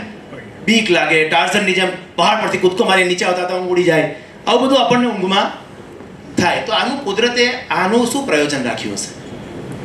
કુદરતમાં જો કશું જ પ્રયોજન વગર હોતું નથી. તો આજે સપનાની જે દુનિયા છે એ ક્રિએટિવિટી માટે છે. ક્રિએટિવિટી એટલે કેવું કે તમે સપોઝ હું 45 વર્ષનો થયો, તો જન્મથી 45 વર્ષમાં મારા મગજમાં જેટલી ઇન્ફોર્મેશન પડી છે ને, જેટલી જૂની મેમરીઝ પડી છે, જેટલી ઇન્ફોર્મેશન પડી છે, પ્લસ મેં 45 વર્ષમાં જે વિચારો કર્યા છે, જે કલ્પનાઓ કરી છે, એ પણ બધું સ્ટોર હોય. ભલે મેમરી તરીકે નથી, પણ મારા કલ્પનાને વિચારમાં છે કે મારે આ બનવું, સપોઝ મારે પ્રાઇમ મિનિસ્ટર બનવું છે, એવું ક્યારેક વિચાર આવ્યો હોય તો સપનામાં બની શકીએ આપણે. તો જેટલી મેમરીઝ પડી છે, જેટલા તમે વિચારો કર્યા છે, એ બધાનું અનઇન્હિબિટેડ કોમ્બિનેશન સપનામાં થઈ શકે. કોઈ ઇનિબિશન નથી સપનામાં તમને, કે તમારી ઘરવાળી જોડે હોય તો બીજી ન જોવાય, એવું ઇનિબિશન સપનામાં નથી. સપનામાં તમારે જે કરવું એ કરી શકો. આવું કુદરતે કેમ રાખ્યું છે? કારણ કે રૂટીન લાઈફમાં આપણે એટલા બધા સમાજના પ્રેશરમાં જીવતા હોઈએ, એટલા બધા આજુબાજુના, કે આપણે આપણી રિયલ પોટેન્શિયલને બહાર લાવી શકતા નથી. એટલા બધા લિમિટેશન્સ હોય લાઈફમાં. છોકરો શું કહેશે, બાજુવાળો શું કહેશે, પપ્પા શું કહેશે, મમ્મી શું કહેશે, આ બધું ભૂલીને તમારો બેસ્ટ ક્રિએટિવ પાર્ટ તમે સપનામાં કરી શકો. આના માટે કુદરતે સપના રાખ્યા છે, અને ક્રિએટિવિટીની જનરેશન સપનું છે. તમે આપણો રામાનુજન થઈ ગયો ગણિતજ્ઞ, એ રામાનુજને જેટલા થિયરમ શોધ્યા ને મેથ્સના, જે આખી દુનિયાને અત્યારે હલાવે છે, એ બધા એના સપનામાં આવેલા છે. કેમેસ્ટ્રીમાં આપણે જે પેલો પિરિયોડિક ટેબલ ભણીએ છીએ ને, પેલા વેલ્યુનો, એ પિરિયોડિક ટેબલ જે સાયન્ટિસ્ટે શોધ્યો ને, એક વર્ષોથી મતતો હતો લેબોરેટરીમાં, કંઈ મેળ પડતો નતો. એક દિવસ શાંતિથી સૂઈ ગયો, સવારના સપનામાં બધું 108 ગોઠવાઈ ગયા કોઠામાં, સવાર ઉઠીને લખી નાખ્યા. કેટલાય પિક્ચરની સારી સારી સ્ટોરી, એના જે સ્ટોરી રાઇટર હોય ને, એ જંગલમાં જાય, હોટલમાં રિસોર્ટમાં રહેવા, મસ્ત ઊંઘે, સપનામાં સ્ટોરી આવે, સવાર લખીને મૂવી બની જાય, અને એ બેસ્ટ એકદમ હિટ મૂવી હોય. જે લોકોને સર્જન કરવું હોય ને, ક્રિએટિવ બનવું, એ લોકો તમે જોજો એકાંતવાળી જગ્યાએ જતા રહે. આ કવિઓ બધા અમુક લોકો લખવા માટે રિસોર્ટમાં જતા રહે. એવું કેમ કરે? ત્યાં સારી સ્લીપ થાય એટલે એની ક્રિએટિવિટી બહાર આવે. તો આ ક્રિએટિવિટી છોકરાઓને, યુથને 12 થી 20 વર્ષની વચ્ચેની લાઈફમાં સૌથી ઇમ્પોર્ટન્ટ ક્રિએટિવિટી છે. આખી દુનિયા આગળ જ યુવાનોની ક્રિએટિવિટી વધે છે, અને આપણે યુવાનોની ક્રિએટિવિટી છીનવી લીધી. એઆઈ ને કમ્પ્યુટર આવી ગયું, ક્રિએટિવિટી નથી. એ 5 લોકોની ક્રિએટિવિટીથી આખી દુનિયા હાલે છે. એ બધાની ક્રિએટિવિટી નથી. તમે સોશિયલ મીડિયા પર કોઈ એક્ટિવ થઈ ગયા, સારી રીલ બનાવતા ગયા, એમાં તમારી કોઈ ક્રિએટિવિટી નથી. એવું જો માની લેતા હો તો એ બહુ છીછરા લેવલની સ્માર્ટનેસ છે. સમજાય છે હું શું કહું છું? એટલે આપણે એ બહુ છીછરા લેવલની સ્માર્ટનેસ માની લીધી છે કે મારો છોકરો તો બધું આની પર કરી શકે. એ તો ભાઈ બીજાએ બન્યું છે, એની પર નાચે છે, એ કરતો નથી. તો ક્રિએટિવિટી એ ઊંઘનું ફંક્શન છે, અને ડ્રીમ સ્લીપનું ફંક્શન છે, જે આપણે આપણા છોકરાઓ જોડથી છીનવી લીધું છે. સો આ 4 ફંક્શન એ કરવા માટે છોકરાઓને જે સ્કૂલ ગોઈંગ ચાઇલ્ડ હોય, જે 8મા ધોરણ સુધીના 9મા ધોરણ સુધીના છોકરાઓ, એને મિનિમમ 9 કલાક ઊંઘાડવા જોઈએ. મિનિમમ 9 કલાક, આઈડિયલી 10. હવે બધા છોકરાને ઉઠવાનું હોય 6 વાગે, તો મિનિમમ 9 કલાક માટે એમણે 9 વાગે સૂવું પડે. તો 9 વાગે સૂવાનું કલ્ચર એ સુરતનું ડેવલપ કરવાની જવાબદારી આપણા બિઝનેસમેનોની છે, બધા સિટીઝનની છે. સુરતનું કલ્ચર 11 વાગે સૂવાનું છે અને ઉઠવાનું તો 6-7 વાગ્યાનું જ છે પાછું, એ 8-9 વાગ્યાનું નથી. એટલે અમુક બિઝનેસમેન 8-9 વાગે ઉઠતા હશે, પણ છોકરાઓ તો ઉઠવું જ પડે 6 વાગે સ્કૂલ જવા. તો એ કલ્ચરલ શિફ્ટ કરવાનું છે. એ હું કે તમે એકલા નહીં કરી શકીએ, પણ બધા ભેગા મળીને જો આ વિશે વિચાર કરશું તો થશે. અઘરું હોય છે પણ થઈ શકે, ડુએબલ છે. હું બહુ ગર્વ સાથે કહી શકું કે હું છેલ્લા 15 વર્ષથી મારા છોકરાઓ 9 વાગે સુવડાવી દઉં છું. 15 વર્ષ. મારો મોટો છોકરો અત્યારે 15 વર્ષનો થયો, એ કોઈ દિવસ 9 પછી જાગ્યો જ નથી. કોઈ પણ ઇવેન્ટ હોય એ સૂઈ જ જાય, એને સુવડાવીને અમે ઇવેન્ટમાં જઈએ. તો આ સ્લીપ માટે તમારે બહુ ફોકસ કરવું પડશે, બહુ ધ્યાન આપવું પડશે, તો જ એ થશે. બાકી એટલું બધું આપણા અત્યારે ડાયવર્ઝન છે લાઈફમાં, એટલા ટીવી, સોશિયલ મીડિયા, ફંક્શન, સોસાયટીના ફંક્શન, ક્લબના ફંક્શન, સગાવાલાના ફંક્શન, એટલું ઓવર સોશિયલાઇઝેશન કરી નાખ્યું છે આપણે આપણી લાઈફમાં કે આપણે બેઝિક નીડ્સ થોડી ગડબડ થઈ ગઈ છે. થોડુંક સ્લીપ વિશે બીજું બધું. Sleep is not absence of wakefulness. ઘણી વાર બધું લાગે કે જાગતા નથી એટલે સૂઈ ગયા. Sleep is active process. Memory consolidation, learning, creativity, આ બધું સ્લીપમાં ફંક્શન છે. એટલે સ્લીપ એ ખાલી જાગતા નથી એટલે ઊંઘો છે એવું નથી. એ પોતે એક ફંક્શન છે જે આપણે જેવી રીતે આપણે એક્સરસાઇઝ એક ફંક્શન છે, ખાવું એક ફંક્શન છે, એવી રીતે ઊંઘવું એક કામ છે આપણું. એ ખાલી જાગતા નથી એટલે ઊંઘે છે એવું નથી. સ્લીપ એ તો આપણે વાત થઈ after and before learning. Sleep to forget, જે ખરાબ મેમરીઝને ભૂલવા માટે. એટલે આમાંથી જો કોઈ મેડિકલ ફિલ્ડના જાણકાર હોય અથવા તો આપણને ભૂકંપ કહેવાય ને, ભૂકંપ પછી ખતરનાક યાદો હોય બધાની. હવે એ વખતે શિબિરમાં રહેતા હોય સાઈડમાં અને ઊંઘે ના થઈ હોય, તો તમે જોજો જે લોકો એવી મેજર ઇવેન્ટ્સમાં ઊંઘ્યા ના હોય ને 2-3 દિવસ, એ લોકોને આખી જિંદગી સાયકિયાટ્રિક ડિઝીઝ થાય, જેને કહેવાય post traumatic stress disorder, PTSD કહેવાય. ઘણા મૂવીઝ પણ બન્યા છે. એક ઇવેન્ટ પછી આખી જિંદગી ઇવેન્ટને લઈને માણસ હેરાન થાય. કેમ? કારણ કે એ ઇવેન્ટ પછી ઊંઘ્યો ના હોય, એટલું જ હોય ખાલી. એ ઇવેન્ટ પછી ઊંઘી જાય તો આખી જિંદગી ઇમોશનલી હેરાન થાય નહીં. બહુ કોમ્પ્લેક્સ છે, પણ આ સાદી ભાષામાં તમને ખાલી સમજાવું. છેલ્લું છે રિમૂવલ ઓફ એમાઇલોઇડ. એમાઇલોઇડ એટલે એક પ્રોટીન છે જે આપણા બ્રેઇનમાં જમા થાય, અને એ તમે જ્યારે 8 કલાક સાડા ઊંઘો, આપણે કેવું હોય, હાર્ટ લોહી પંપ કરે, પછી નીચે લોહી જાય, પછી વેઇન દ્વારા લોહી પાછું હાર્ટમાં આવે, એવી એક સિસ્ટમ હોય ને. એવી રીતે આપણા બ્રેઇનમાં એક પ્રોટીન રોજ બને એમાઇલોઇડ. એને કાઢવાની એક પ્રોસેસ હોય, એને ગ્લિમ્ફેટિક પ્રોસેસ કહેવાય. એ પ્રોસેસ ઊંઘમાં જ એક્ટિવેટ થાય, અને એ બી કન્ટિન્યુઅસ સ્લીપમાં એક્ટિવેટ થાય. તમે ઇન્ટરપ્ટેડ ઊંઘો ને, 8 કલાકની ઊંઘમાં 3 વાર વચ્ચે ઉઠો ને, તો પછી એક્ટિવેટ થાય નહીં.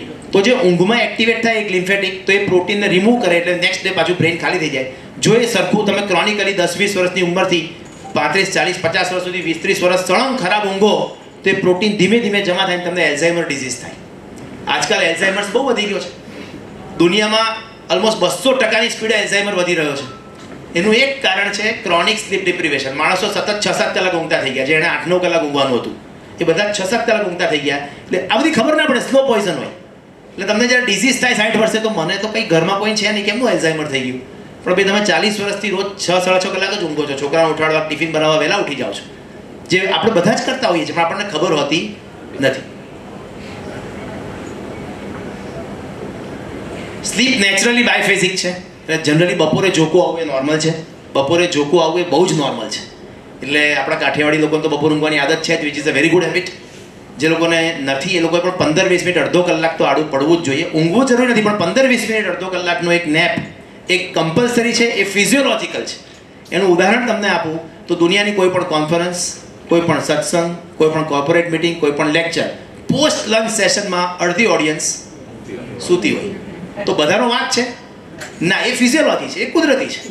બપોરે ઊંઘવું એ કુદરતી છે. કોઈને ઇન્ટરેસ્ટ નથી એટલે નથી ઊંઘી ગયા લેક્ચરમાં, એ કુદરતી છે એટલે ઊંઘી ગયા છે. તો બપોરે ઊંઘ આવી એ કુદરતી પ્રક્રિયા છે. દુનિયાના જે કલ્ચરમાં બપોરે ઊંઘ હજુ પણ ચાલુ છે, ત્યાં ક્રોનિક ડિઝીઝનું પ્રમાણ ઓછું છે, એવું દુનિયામાં સાબિત થયું છે. અત્યારે US,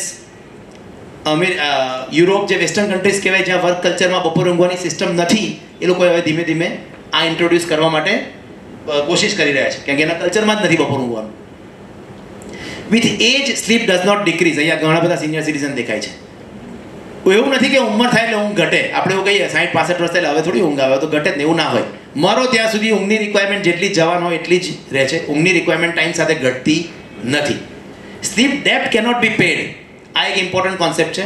આપણને બધાને આદત છે, ઇન્ક્લુડિંગ મી, કે સોમથી શુક્ર કે સોમથી શનિ 5-5, 6-6 કલાક ઊંઘીએ, ભાઈ રવિવારે 2-4 કલાક ખેંચી લઈએ કે ભાઈ અધૂરું પૂરું કરીએ. પણ એ દેવું ચૂકવી શકાતું નથી, કારણ કે જે દિવસે 6 કલાક ઊંઘ્યા ને એ દિવસના બેનિફિટ ગયા, એ તમે બીજા દિવસે અચીવ કરી શકતા નથી. એટલે જે બેનિફિટ તમને એ રાત્રે મળવાનો હતો એ બીજા દિવસે ઊંઘવાથી મળે નહીં. એના પણ પ્રયોગો છે. જેવી રીતે પેલા મેમરીના પ્રયોગો, એવા પ્રયોગો થયેલા છે કે માણસને આજે શીખવાડે, આખી રાત જગાડે અને નેક્સ્ટ ડે સવારે પૂછે, આખી રાત જગાડે પછી તો એને 40% ભૂલી ગયો હોય, એટલે મેમરી 40%, પછી બીજી રાત્રે ઊંઘાડે તો નેક્સ્ટ ડે સવારે 20% તોય ભૂલેલો હોય, અને જે પહેલી જ રાત્રે ઊંઘ્યો હોય એને બધું જ યાદ હોય. એટલે તમે એક રાત નહીં ઊંઘીને બીજી રાત્રે કમ્પન્સેટ પણ કરો ને તો પણ પહેલા દિવસનું જે લર્નિંગ થયું હોય દિવસમાં જે કંઈ, એ તો તમારો પરમેનન્ટ લોસ થાય. એટલે ઊંઘનું દેવું ચૂકવી શકાતું નથી. એ રોજે રોજ જ પેમેન્ટ કરવું પડે. ડેઈલી પેમેન્ટ કરી જ દેવાનું, ના કરો એ દિવસે લોસ. નો કેરી ફોરવર્ડ. તમારે શું કહેવાય કોમર્સની ભાષામાં? અને છેલ્લું છે આ ક્રાઇમ હું ને તમે આખી જિંદગીથી રોજ કરતા આવ્યા છીએ. It is a worst thing you do with your child is to waking him up from sleep in the morning and that is for school. એ હું એડ કરું છું. આપણે એને ભણવા સ્કૂલ મોકલીએ છીએ કે સ્માર્ટ બને. સ્માર્ટ બનાવવા સુડાઈ નાખવાનો છે. સ્કૂલ મોકલવાથી કોઈ સ્માર્ટ બનતું નથી. તો આ ક્રાઇમ છે. આપણે છોકરાને 2 લાફા મારીએ ને તો એને ક્રાઇમ કહેવાય. અને અહીંયા આપણે રોજ એની ક્રિએટિવિટી ને ઇમોશનલ હેલ્થની પત્તર ઠોકીએ છીએ અને આપણને કોઈ ક્રાઇમ કર્યો એવી ફિલિંગ જ નથી આવતી. કે હું છોકરા ઉઠાડું છું, એક ક્રાઇમ જેવી ફિલિંગ આવી છે. મને તો આવે છે, મારે જ્યારે છોકરા ઉઠાડવો પડે તો મને ફિલિંગ આવે હું ક્રાઇમ કર્યો છું. પણ કરવા પડે વર્ષમાં અમુક દિવસ, કંઈક ટ્રેન હોય, સવાર 4 વાગ્યાની જવાનું હોય. બાકી રૂટીન ડેઝમાં તો મોટા ભાગે એવું આઈડિયલી કોશિશ કરી છે છોકરાઓ 9-9.5 કલાક ઊંઘે. આ ક્રાઇમ આપણે બધા રોજ કરીએ છીએ. એમાંથી બચવા માટે દરેકે પોતાના ઇન્ડિજિનસ પ્લાન ડેવલપ કરવા પડશે. વહેલા છોડાવવાનું. ઓકે, તો આ મારું પત્યું સ્લીપનું કામ. હવે છેલ્લી 5 મિનિટ સ્લીપ ના થાય તો મને તમને શું બીમારી થાય એના વિશે વાત કરીને મારી વાત પૂરી કરીશ. પેપરમાં એવા સમાચાર આવે કે એક નવી ટ્રીટમેન્ટ આવી છે કેન્સર માટે. એવું આવે છે ને રોજ રોજ, હાર્ટ એટેક માટે આ ફલાણું ટીકડું. આવી કોઈ ટ્રીટમેન્ટ આવે કે તેનાથી તમે you can live longer, you enhance your memory, તમે વધારે ક્રિએટિવ બનો, વધારે એટ્રેક્ટિવ દેખાઓ, સ્માર્ટ દેખાઓ, તમે પાતળા લાગો, you keep you slim and less food craving, protect from cancer ઓછું થાય, શરદી ખાંસી ઓછા થાય, હાર્ટ એટેકનું રિસ્ક ઘટે, ડાયાબિટીસ સ્ટ્રોકનું રિસ્ક ઘટે, તમે વધારે હેપી ફીલ કરો, લેસ ડિપ્રેસ ફીલ કરો, લેસ એન્ઝિયસ ફીલ કરો. આવી ટ્રીટમેન્ટમાં ઇન્ટરેસ્ટ છે કોઈને? આવી ટ્રીટમેન્ટ નવી આવે તો આપણને ઇન્ટરેસ્ટ હોય ને. And this treatment is 8 hours sleep every night. આ મફત છે ને એટલે વેલ્યુ નથી. અને અમારા જેવા ગાંડા જ આના વિશે બોલે કે આમાં મારો કોઈ કોમર્શિયલ બેનિફિટ નથી તમને ઊંઘાડવામાં. એટલે દુનિયામાં સ્લીપ પ્રમોટ એટલે નથી થતી કારણ કે સ્લીપનો કોઈ કોમર્શિયલ બેનિફિટ નથી. ફૂડ બહુ પ્રમોટ થાય ઇન્ડસ્ટ્રી, આ ખાવું, આ નહીં ખાવું, પ્રોટીન ખાવું, ફ્રાણ ખાવું, એક્સરસાઇઝમાં આ જીમ કરવું કારણ કે એમાં ઇન્ડસ્ટ્રી છે, એની પાછળ ફાઇનાન્સ છે. એટલે ફૂડ અને એક્સરસાઇઝ વિશે ચર્ચાઓ આખી દુનિયામાં થાય. હેલ્થની ચર્ચા જોજો તમે, દુનિયામાં ક્યાંય હેલ્થની ચર્ચા થાય ને કોર્પોરેટ લેવલ પર તો એ ફૂડની થાય અને એક્સરસાઇઝની થાય, કારણ કે એની પાછળ ફાઇનાન્સ લોબી છે. આની પાછળ કોઈને ફાયદો નથી ઊંઘ પ્રમોટ કરવામાં.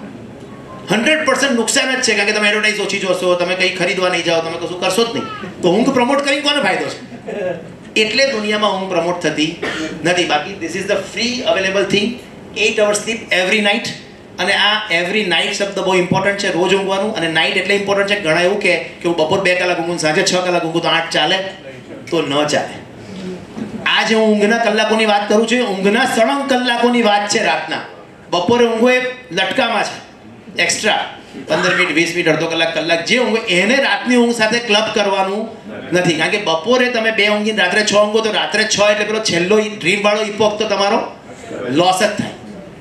સો ટોટલ નથી કરવાનું. It is night sleep continuous. અને આ 8 શબ્દ બહુ ભારે લાગે છે. આમાંથી કેટલા લોકોને એવું લાગે છે કે પોતે 8 કલાક ઊંઘતા હશે રોજ? છે 10-20% વિરલાઓ છે. રિટાયર્ડ સિનિયર સિટીઝને કેટલા કલાક સૂવું જોઈએ? આ જ 7 to 9. સપના આવતા હોય તો શું કરવું જોઈએ? બહુ સારું. સપના તો બહુ સારા. સપના ઊંઘ નહીં આવે તો સપના આવે ને ઊંઘ નહીં આવે તો સપના આવે ને ઊંઘ નહીં આવે એ નહીં હોય, એ વિચારો આવે ને ઊંઘ નહીં આવે. ઊંઘની શરૂઆતમાં વિચારો આવે ને ઊંઘ નહીં આવે. હા, એના પર આવીએ આપણે સ્લીપાઈજીમાં. એ જે તમે ઊંઘ નહીં આવે એ સપના નથી, એ વિચારો છે. સપના તો તમે કોન્શિયસલી જોતા જ નથી, એ તમારા કંટ્રોલ નથી કયા સપના જોવાય, એ તો ઉપરવાળાએ ડિઝાઇન કરેલા છે. ઓકે, બ્રેઇનને કયા કયા ડિઝીઝ થાય ઓછું ઊંઘવાથી? એક તો ડ્રાઉઝી ડ્રાઇવિંગ, તમે જોખું આવી જાય એક્સિડન્ટ થઈ જાય. આપણે દારૂ પીને ગાડી નહીં ચલાવીને બહુ એડવર્ટાઇઝ થાય છે, પણ ખરેખર વધારે એક્સિડન્ટ જોખું આવવાથી થાય છે. અમેરિકાના સ્ટેટિસ્ટિક પ્રમાણે 90% એક્સિડન્ટ્સ જોખું આવવાથી થાય છે, 10% આલ્કોહોલ ડ્રાઇવિંગથી થાય છે. અને સરકારનું બજેટ 90% આલ્કોહોલ પીને નહીં ચલાવવા પાછળ વેસ્ટ કરે છે સરકાર. હું જોખું આવતું હોય તો ગાડી બાજુ ઊભી રાખી દેવાની, એવું બોર્ડ મારવાની શરૂઆત અમુક જગ્યાએ કરી છે. અમુક હાઈવે પર લખ્યું છે કે જોકા આવતા હોય તો ગાડી બાજુમાં ઊભી રાખી દો. બહુ કોમન છે. હા, you lose the ability to think that you are sleep, emotional irritability, આ બધું આપણને ચર્ચા થઈ જ ગઈ છે. કાર્ડિયોવાસ્ક્યુલર ડિસીઝ, હાર્ટ એટેક અને બીપી, આનું જોખમ વધી જાય ઓછું ઊંઘો તો. આનો એક સાદો એક્સપેરિમેન્ટ અમેરિકામાં ડે લાઇટ સેવિંગ સિસ્ટમ છે, આપણને ખબર છે અમુક લોકોને? ડે લાઇટ સેવિંગ એટલે ઘડિયાળ તમારું દર 6 મહિને 1 કલાક શિફ્ટ થાય. તો અમેરિકાના એક સ્ટેટમાં એ લોકોએ સર્વે કર્યો, એક ડિસ્ટ્રિક્ટમાં 10,000, આખા ડિસ્ટ્રિક્ટમાં 10,000 હાર્ટ એટેક આવ્યા હતા એ વર્ષમાં. 365 ને 10,000 ભાગો એટલે કેટલા થાય? ઓલમોસ્ટ 27-28 હાર્ટ એટેક થયા રોજના. તો એ ડિસ્ટ્રિક્ટમાં રોજના 28 હાર્ટ એટેક આવ્યા હતા. એવરેજ આખા વર્ષની 10,000 ટોટલ, 365 દિવસે રોજનું એવરેજ 25 થી 27 એટેક. જે દિવસે ડે લાઇટ સેવિંગ કર્યું ને, એક દિવસ હોય પર્ટિક્યુલર, અમેરિકામાં એવી સિસ્ટમ છે કે એ દિવસે તમારે ઘડિયાળ 1 કલાક આગળ કરી દેવાનું. તમે સવાર ઉઠો એટલે રાત્રે બી કરી શકાય, પણ 12 વાગ્યાથી ચેન્જ થાય, પણ તમે જેવું સવાર ઉઠો એટલે ઘડિયાળ તમારે 1 કલાક આગળ. નોકરીનો ટાઈમ એનો એ જ રહે, એટલે નોકરી 8 થી 4 હોય તો 8 થી 4 જ રહે. તમારે ઘડિયાળ 1 કલાક વહેલું કરે, એટલે તમારે એ દિવસે 1 કલાક ઓછું ઊંઘવાનું. આખું અમેરિકા વર્ષમાં એક દિવસ જ્યારે ઘડિયાળ આગળ કરે ત્યારે 1 કલાક ઓછું ઊંઘે, કારણ કે નોકરીએ ટાઈમે જવાનું હોય. અને જ્યારે 1 કલાક ઘડિયાળ પાછળ કરે ત્યારે એને રિલેક્સેશનનો 1 કલાક એક્સ્ટ્રા ટાઈમ મળે. તો આ સ્ટેટિસ્ટિકમાં જે દિવસે આખું અમેરિકા 1 કલાક ઓછું ઊંઘ્યું હતું, તે દિવસે પેલા જે 27ની હાર્ટ એટેકની એવરેજ હતી ને, એ 42 હાર્ટ એટેક હતા એ દિવસે. એ દિવસે 42 હાર્ટ એટેક હતા. આખા વર્ષની એવરેજ 27-28 આવતી હતી. આ એક જસ્ટ રફ તમને આઈડિયા આવે એટલે કહું છું કે કેટલું પ્રિવેન્ટિવ રોલ છે સ્લીપનો હાર્ટ એટેક પ્રિવેન્ટ કરવામાં. બ્લડ પ્રેશરમાં પણ આવો જ રોલ છે. ડાયાબિટીસ તો આપણને ખબર જ છે, ઓબેસિટી, ડાયાબિટીસ વધ્યું છે. આ એક ગ્રાફ છે, આ ગ્રાફમાં ઊંઘ બતાવી છે.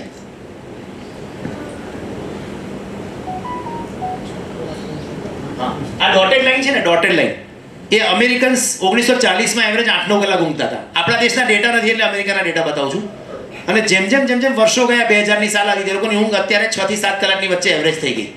This is a sleep decrease over period of 80 years. અને એ જ 80 yearsમાં ઓબેસિટી 1940માં આટલી હતી, એ વધતા અત્યારે અમેરિકામાં 35% લોકો ઓબેસ છે. એક્ઝેક્ટલી પ્રપોર્શનેટલી ગ્રાફ મૂવ થાય છે. ઓબેસિટી માટે હજારો ફેક્ટર હોય, ડાયટ, જીનેટિક્સ, એક્સરસાઇઝ, એ બધા ફેક્ટરને ન્યુટ્રલાઇઝ કર્યા પછીનો આ ગ્રાફ છે. એટલે અમારી મેડિકલ ભાષામાં કમ્પાઉન્ડિંગ ફેક્ટરને ન્યુટ્રલાઇઝ કરી દીધા છે પછીનો આ ગ્રાફ છે કે જેમ જેમ ઊંઘ ઘટી એમ ઓબેસિટી અને ડાયાબિટીસ વધ્યા. ક્લિયર કોરિલેશન, સીધું છે. એવું જ કેન્સરનું છે. જે માણસો 6 કલાકથી ઓછું સતત ઊંઘે એમાં 40% રિસ્ક વધારે હોય કેન્સર થવાનું નોર્મલ પોપ્યુલેશન કરતાં. આવું જ ડીએનએનું છે. આજકાલ બહુ ફેશન ચાલી છે જીનેટિક્સની. ફેશન નહીં કહી શકાય, સાયન્સનું એડવાન્સમેન્ટ છે. પણ અમારા મેડિકલમાં કેવું કે કંઈ બી થાય ને એટલે આ જીનેટિક છે, વારસાગત છે, તમારા ઘરમાં હતું એટલે તમે ડિપ્રેશન થાય તો કે એના પપ્પા નહીં હતું, ડાયાબિટીસ તો કે દાદા નહીં હતો. હવે સપોઝ હું તમને સાદી ભાષામાં સમજાવું કે ડાયાબિટીસ પપ્પાને હોય, એના 4 છોકરા હોય, તો 4 છોકરાને ડાયાબિટીસ ક્યારે થાય છે? કઈ ઉંમરે થાય? કોકને 40 થાય, કોકને 45 થાય, કોકને 55 થાય, એકાદને ન પણ થાય. માનો કે એક બાપને 4 છોકરા છે, બાપાને ડાયાબિટીસ હતો, 4 છોકરાને ડાયાબિટીસ થાય, પણ એમાંથી 2-3ને થાય, એકાદને ન થાય. જેને થાય એને બી કોકને 40, કોકને 50. વારસો ક્યારે મળ્યો તો? કન્સેપ્શન વખતે, જન્મના 9 મહિના પહેલા. જન્મના 9 મહિના પહેલા જ્યારે કન્સેપ્શન થાય છે ત્યારે વારસો તો મળી જાય, જીન્સ તો ત્યારે મળી જાય. તો 40 વર્ષથી એ જીન્સ શું કરતા હતા અંદર? તો એનો મતલબ કે આ દરેક જીનને એક્સપ્રેસ થવાનો એક ટાઈમ હોય. જીન્સ તો આપણે જન્મથી લઈને આવીએ છીએ, તો બીમારી આપણને 50, 60, 70 વર્ષે આવે છે. તો એ 50 વર્ષે આવે એના માટે એ જીનને એક્ટિવેટ થવા માટે એક સિસ્ટમ હોય જેને મેડિકલ ભાષામાં એપિજીનેટિક્સ કહેવાય. કે દરેક જીન ક્યારે એક્ટિવેટ થાય એ આપણી લાઈફસ્ટાઈલ નક્કી કરે. હું શું ખાઉં છું, કેવું વર્તન કરું છું, કેટલું ઊંઘું છું, કેટલી એક્સરસાઇઝ કરું છું, ઓવરઓલ મારી હેલ્થનું કેટલું ધ્યાન રાખું છું, એ નક્કી કરે કે મારા જીન એક્ટિવેટ થશે કે નહીં. તો તમે જો ઓછું ઊંઘો તો તમે તમારા જીનના એક્સપ્રેશન ચેન્જ કરી નાખો. એટલે જે ખરાબ જીન હોય ને એક્સપ્રેસ થવા માંડે અને જે સારા જીન હોય એ સપ્રેસ થઈ જાય. એટલે ઓછું ઊંઘો તો જીનેટિક ડિઝીઝનું પ્રમાણ પણ વધે. એટલે આજકાલ અમારું ઓટિઝમ બહુ વધી ગયું. તો બધા કે ઓટિઝમ તો જીનેટિક છે. જીનેટિક ડિઝીઝ હોય તો એક પેઢીમાં 500% કેવી રીતે વધી જાય? જીન્સ તો એના એ જ આવ્યા છે. તો એ જીન્સના એક્સપ્રેશન બદલાઈ ગયા કારણ કે આપણે ફૂડ બદલી નાખ્યું, ડાયટ એક્સરસાઇઝ ઓછી કરી નાખી, સ્લીપની પેટર્ન ડિસ્ટર્બ કરી નાખી. તો લાઇફસ્ટાઇલ ફેક્ટર્સ ડિસાઇડ કરે કે જીન ક્યારે એક્સપ્રેસ થશે. તો હું તમને એવું કહું કે તમારા છોકરાને મારી એક લેબોરેટરીમાં મોકલવાનો, મારે એક એક્સપેરિમેન્ટ કરવો છે કે હું તમારા છોકરાનું જીનેટિક એન્જિનિયરિંગ કરીશ અને 20 જીનનું એક્સપ્રેશન બદલી નાખીશ. આમાંથી કોઈ મોકલે મારી લેબમાં છોકરાને? કોઈ ના મોકલે. પણ તમે 2 કલાક ઓછું ઊંઘાડો ને તો તમે રોજ એ જ કરો છો તમારા છોકરા પર, એના જીનના એક્સપ્રેશન બદલો છો. એટલે એને ડિપ્રેશન જલ્દી થાય છે, એટલે એને એન્ઝાયટી જલ્દી થાય છે, ઇન્સોમનિયા થાય છે, ડાયાબિટીસ થાય છે, હાર્ટ એટેક આવે છે. આ બધું જ જીનેટિક છે, પણ એ એટલે થાય છે કે તમે એની ઊંઘ ઓછી કરી એટલે એના ખરાબ જીન્સ એક્સપ્રેસ થાય છે. સો આ બહુ ઇમ્પોર્ટન્ટ કોન્સેપ્ટ છે કે ડીએનએ પણ બદલાઈ જાય છે ઊંઘ ઓછી થવાથી. ડીએનએ પરમેનન્ટ વસ્તુ નથી. છેલ્લું સ્લીપ હાઇજીન. એમણે પૂછ્યું કે ભાઈ આ ઊંઘ ન આવે તો શું કરવું? સારી ઊંઘ માટે પેપરમાં રોજ બધી ટિપ્સ આવે જ છે. અમારા સાયન્સ પોઈન્ટ ઓફ વ્યૂ અમે અમેરિકન સ્લીપ એસોસિએશને 12 ટિપ્સ નક્કી કરી છે ટોટલ સ્લીપ માટે. એને સ્લીપ હાઇજીન શબ્દ વાપર્યો છે કે ભાઈ સ્લીપ હાઇજીન સારું રાખવા માટે 12 વસ્તુઓ કરવાની. હું 12માંથી 3-4 પર ફોકસ કરીશ. પહેલું છે સ્ટીક ટુ સ્લીપ શેડ્યુલ. એક ફિક્સ ટાઈમ રાખો. સુવાનો ટાઈમ નક્કી. એલાર્મ સુવાનું મૂકવાનું, સુવાના ટાઈમનું. જાગવાના ટાઈમનું ન મૂકવાનું હોય. 9 વાગ્યા સૂઈ જવાનું. આવું ફિક્સ કરો જિંદગીમાં. 6 વાગ્યા ઉઠવાનું ફિક્સ નહીં કરવાનું. સો અને વીકેન્ડ્સમાં પણ બને ત્યાં સુધી આ શેડ્યુલને સ્ટીક રહેવાનું ટ્રાય કરો. 1-8 કલાક છૂટછાટ લઈ શકાય, પણ વધારે આમ 4-5 કલાક શનિવારે રાત્રે 2 વાગે સૂતા, આવી જે આદત આજકાલ યંગસ્ટર્સમાં બહુ જ છે કે શનિવારે 2-3 વાગ્યા સુધી પાર્ટી કરવાની. એ બહુ એની હેલ્થનો ટોલ લે છે. એમને ખબર નથી. એટલે આપણી જવાબદારી છે વડીલ તરીકે બધાની કે થોડું સમજાય. એકદમ તો ના થઈ શકે. એક્સરસાઇઝ કરવાની ફરજિયાત. દિવસે ગમે ત્યારે એક્સરસાઇઝ કરો એનો સ્લીપ બેનિફિટ છે. સવારે 7 વાગે બી કસરત કરો તો બી તમને સાંજે ઊંઘ સારી આવો. જે લોકો રોજ એક્સરસાઇઝ કરે છે એને અનુભવ હશે કે એક દિવસ જો કસરત ન કરી હોય ને તો સાંજે ઊંઘ આવવામાં તકલીફ પડે છે. સપોઝ હું રોજ 40 મિનિટ જોરદાર વર્કઆઉટ કરું છું, એક દિવસ નથી કરતો તો સાંજે ક્લિયર કટ ડિફરન્સ તમને ઊંઘની ક્વોલિટીમાં દેખાય છે. કેફીન અને નિકોટિન એટલે કે કોફી બપોરે 2-3 વાગ્યા 4 વાગ્યા પછી ચા કોફી, જે બપોરની ચાની આપણે આદત છે 3 વાગ્યાની, એ 5-5:30 શિફ્ટ થઈ ગઈ છે. 3 લઈ લેવાની. 3-4 વાગ્યા પછી ચા કોફી બને ત્યાં સુધી નહીં પીવાના. લાર્જ મીલ્સ સાંજે જમતા પહેલા, બધું બહુ બેઝિક છે. જમતા પહેલા 2-3 કલાક પહેલા જમી લેવાનું. સૂતાના 2-3 કલાક પહેલા જમી લેવાનું. ડાર્ક રૂમ, ઇનફ સન. હા, આ એક છેલ્લેથી બીજો પોઈન્ટ મિસિંગ છે આપણે બધાની લાઈફમાં. Enough sunlight exposure. Senior citizen તો આજકાલ લે છે તડકો, બધા બેઠા હોય બિલ્ડિંગમાં નીચે તડકો ખાતા હોય, પણ અમારા જેવા જે વર્કિંગ પીપલ છે એને તડકો જ મળતો નથી દિવસમાં. Sunlight exposure is must. દિવસનું 1.5 થી 1.5 કલાક તમારે ગમે તે રીતે તડકામાં જવાનું મેનેજ કરી લેવાનું. ચાલીને ક્યાંક જાઓ 5 મિનિટ ઘરની આજુબાજુમાં, સવાર ગાર્ડનમાં સૂર્યોદય થતો હોય ત્યારે 1/2 કલાક ચાલી લો. જે બી મેનેજ કરો, સાંજે સૂર્યાસ્ત સમય ચાલી લો, પણ 1.5-1.5 કલાક રોજનું સનલાઇટ એક્સપોઝર કમ્પલસરી છે. એનાથી ઊંઘ આવવામાં બહુ ફાયદો થાય. તો આ જે સનલાઇટ છે, આલ્કોહોલ, કેફીન એવોઇડ કરવાનું 3 વાગ્યા પહેલાં, એક્સરસાઇઝ કરવાની, આ બધી બેઝિક વસ્તુઓ છે. આ કરવાથી ઊંઘ સારી થાય. Thank you. 3 કલાક મોબાઈલ ટીવી એ આખો અલગ લેક્ચર છે એટલે મેં વાત કાઢી નહીં અત્યારે. ખાસ સવાલ એ છે સાહેબ, તમે કહ્યું 8-10 કલાક સરસ ઊંઘવું જોઈએ, હું માનું છું, પણ એક સાક્ષાત અત્યારનું એક ઉદાહરણ રાખો વર્લ્ડ લેવલમાં. નરેન્દ્ર મોદી સાહેબનું મેં સાંભળ્યું છે કે he is only sleeping 3 to 4 hours and working in. આનો જવાબ આપી દઉં, પછી મેડમનું લેક્ચર થાય, પછી સાથે ક્વેશ્ચન આન્સર કરીએ. સમય પ્રમાણે પેલું ખાવાનું ચાલુ થઈ ગયું, બધા ડિસ્ટર્બ ના થાય, જેને જવું એ જઈ શકે. એમણે પૂછ્યું કે નરેન્દ્ર મોદી સાહેબ 2-3 કલાક જ ઊંઘે છે. એવા મારી જાણકારમાં પણ 2-4 લોકો છે કે જે 3-4 કલાક ઊંઘીને ચલાવે છે. મારો એક મિત્ર હતો, મારી જોડે ભણતો હતો MD-માં, સુજલ કરીને, અમદાવાદમાં છે અત્યારે પીડિયાટ્રિશિયન. એ 4 કલાક જ ઊંઘે છે વર્ષોથી. 10,001 માણસને મ્યુટેશન હોય, એક જીનેટિકલી DNA એ લોકોનું ડિફરન્ટ હોય, એટલે એની તાસીર જુદી હોય, એટલે એને ઓછી ઊંઘથી આ બધા ફંક્શન અચીવ થઈ જાય. પણ એવું બહુ રેર છે, એક્સ્ટ્રીમલી રેર. એટલે તમે તમારા સર્કલમાં જુઓ તો તમે 500,000 માણસને મળતો તો એકાદ માણસ એવો હોય કે જેને 3-4 કલાક ઊંઘથી ચાલતું હોય. બાકી એવરેજ માણસને ઓછી ઊંઘથી પ્રોબ્લેમ જ થાય. આપણે એ બધામાં પડવાનું નહીં. મોદી સાહેબ અલગ છે, આપણે નોર્મલ માણસો છે.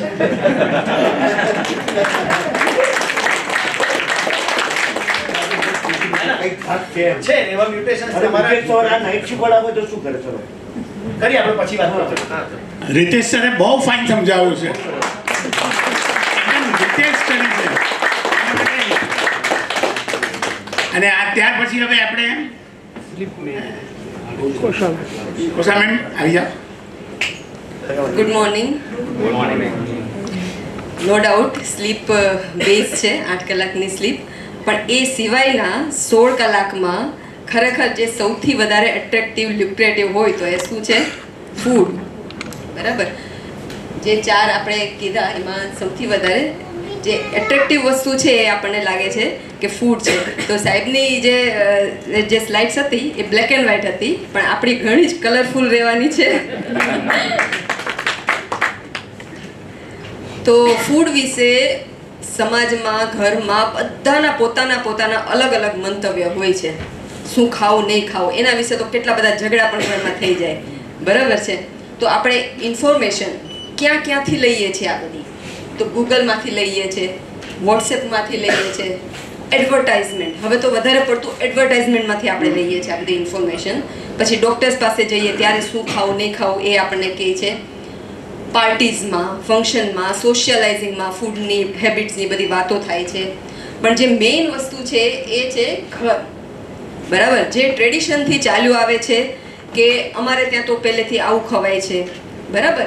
એ સાથે હવે જે છે એ ટ્રેન્ડ્સ એડ થયા છે કે ટ્રેડિશન સાથે ટ્રેન્ડ્સ. તો આના કારણે જે સૌથી મોટું કન્ફ્યુઝન થાય છે કે ખરેખર શું ખાવું ને શું નહીં ખાવું, કેટલું ખાવું, કેવું ખાવું. તો આપણે જે છે એ કોઈની આ રુચિ હોય, કોઈની તે રુચિ હોય, કોઈની આ પ્રકૃતિ, મને તો આ જ સૂટ થાય, મને તો તે જ સૂટ થાય, એમાં નહીં જઈએ. હું તમને જે ફેક્ટ્સ જે સાયન્ટિફિક રિસર્ચ છે એના વિશે વધારે વાત કરીશ.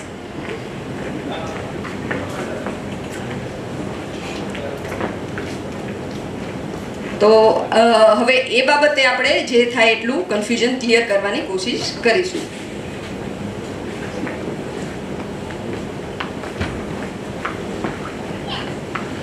તો થોડું હિસ્ટ્રીમાં જઈએ આપણે. એટલે કે છેલ્લા 30-40 વર્ષમાં તમને બધાને ખબર હશે કે કેટલા બધા ટ્રેન્ડ્સ ચેન્જ થયા છે. બરાબર. વેસ્ટર્ન લાઇફસ્ટાઇલ છે, વેસ્ટર્ન ફૂડ છે, જે ડિજિટલ મીડિયમ છે, એ બધાથી કેટલા બધા જે પહેલાં દાદા દાદીઓ જે ખાતા હતા એનાથી અત્યારના જે છોકરાઓ છે એ જે ખાય છે એમાં જમીન આસમાનનો ફરક પડી ગયો છે. બરાબર. તો હું હવે થોડાક મિનિટ માટે હું તમને થોડું બીવડાવવાનો પ્રયત્ન કરીશ કે એ બધાથી કેટલી બધી બીમારીઓ વધેલી છે. તો તમે જોઈ શકો છો 1990માં આ જે યલો પાર્ટ છે એ નોન કમ્યુનિકેબલ ડિઝીઝ, એટલે પહેલાં જે આપણે ગભરાતા હતા ઇન્ફેક્શનથી ગભરાતા હતા કે ભાઈ ન્યુમોનિયા, ઝાડા ઉલટી, કોલેરા ફાટી નીકળો, આ તે. બરાબર. સૌથી વધારે મૃત્યુ એનાથી થતા હતા. પણ હવે આ જે નોન કમ્યુનિકેબલ ડિઝીઝ છે જે 90માં 37% હતો, અને નોન કમ્યુનિકેબલનો મતલબ થાય છે કે જે ઇન્ફેક્શનથી નથી ફેલાતા પણ સ્લોલી પ્રોગ્રેસિંગ હોય છે અને જે થોડાક વર્ષો પછી દેખા દે છે. ડાયાબિટીસ, બ્લડ પ્રેશર કે બીજી ઘણી બધી બીમારીઓ, હું જેના વિશે થોડીક વાત કરીશ. તો ઇન્ફેક્શનનો ભાગ પહેલાં 53% હતો અને જે એ નોન કમ્યુનિકેબલ ડિઝીઝ 37% હતી એ 2016માં, તો હજી 10 વર્ષ પહેલાંનું છે, 61% થઈ ગયું છે. બરાબર. તો આનો ખતરો એટલો બધો વધી ગયો છે કે હવે આપણે એના વિશે ખરેખર ચિંતા કરવાની જરૂર છે. તો મેં તમને કીધું એ પ્રમાણે lung disease, cancer, mental disorders, depression, બધી દવાઓ લાંબા સમય સુધી ચાલ્યા જ કરે. ડાયાબિટીસ છે, હાર્ટ ડિઝીઝ છે, એમાં સ્ટ્રોક એટલે કે પેરાલિસિસ છે, જે હાર્ટ એટેક છે, એ બધું એમાં આવી જાય છે. એ સિવાય જે હું 2 બીમારીઓની વાત કરીશ ખાસ કરીને, એમાં એક છે fatty liver disease. Fatty liver ડિઝીઝની એટલા માટે હું વાત કરું છું કે એ જે 30 વર્ષ પહેલાં આપણને ખબર પણ નહોતી. આપણને એમ હતું કે લિવરમાં સિરોસિસ થાય, લિવર ખરાબ થાય એ આલ્કોહોલથી થાય. બરાબર છે.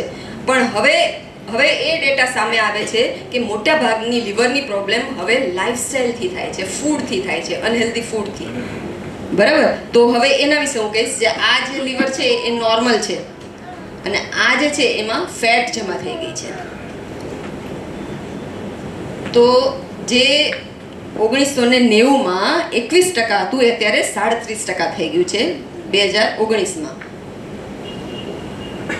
આ બધા સ્ટેજીસ છે જસ્ટ જોવા માટે કે હેલ્ધી લીવરથી પ્રોગ્રેશન થાય છે તો એટલું સ્લો પ્રોગ્રેશન થાય છે કે પહેલાં ખાલી ચરબી જ જમા થાય છે ત્યારે આપણને ખબર પણ નથી પડતી, એકદમ લક્ષણો હોતા જ નથી.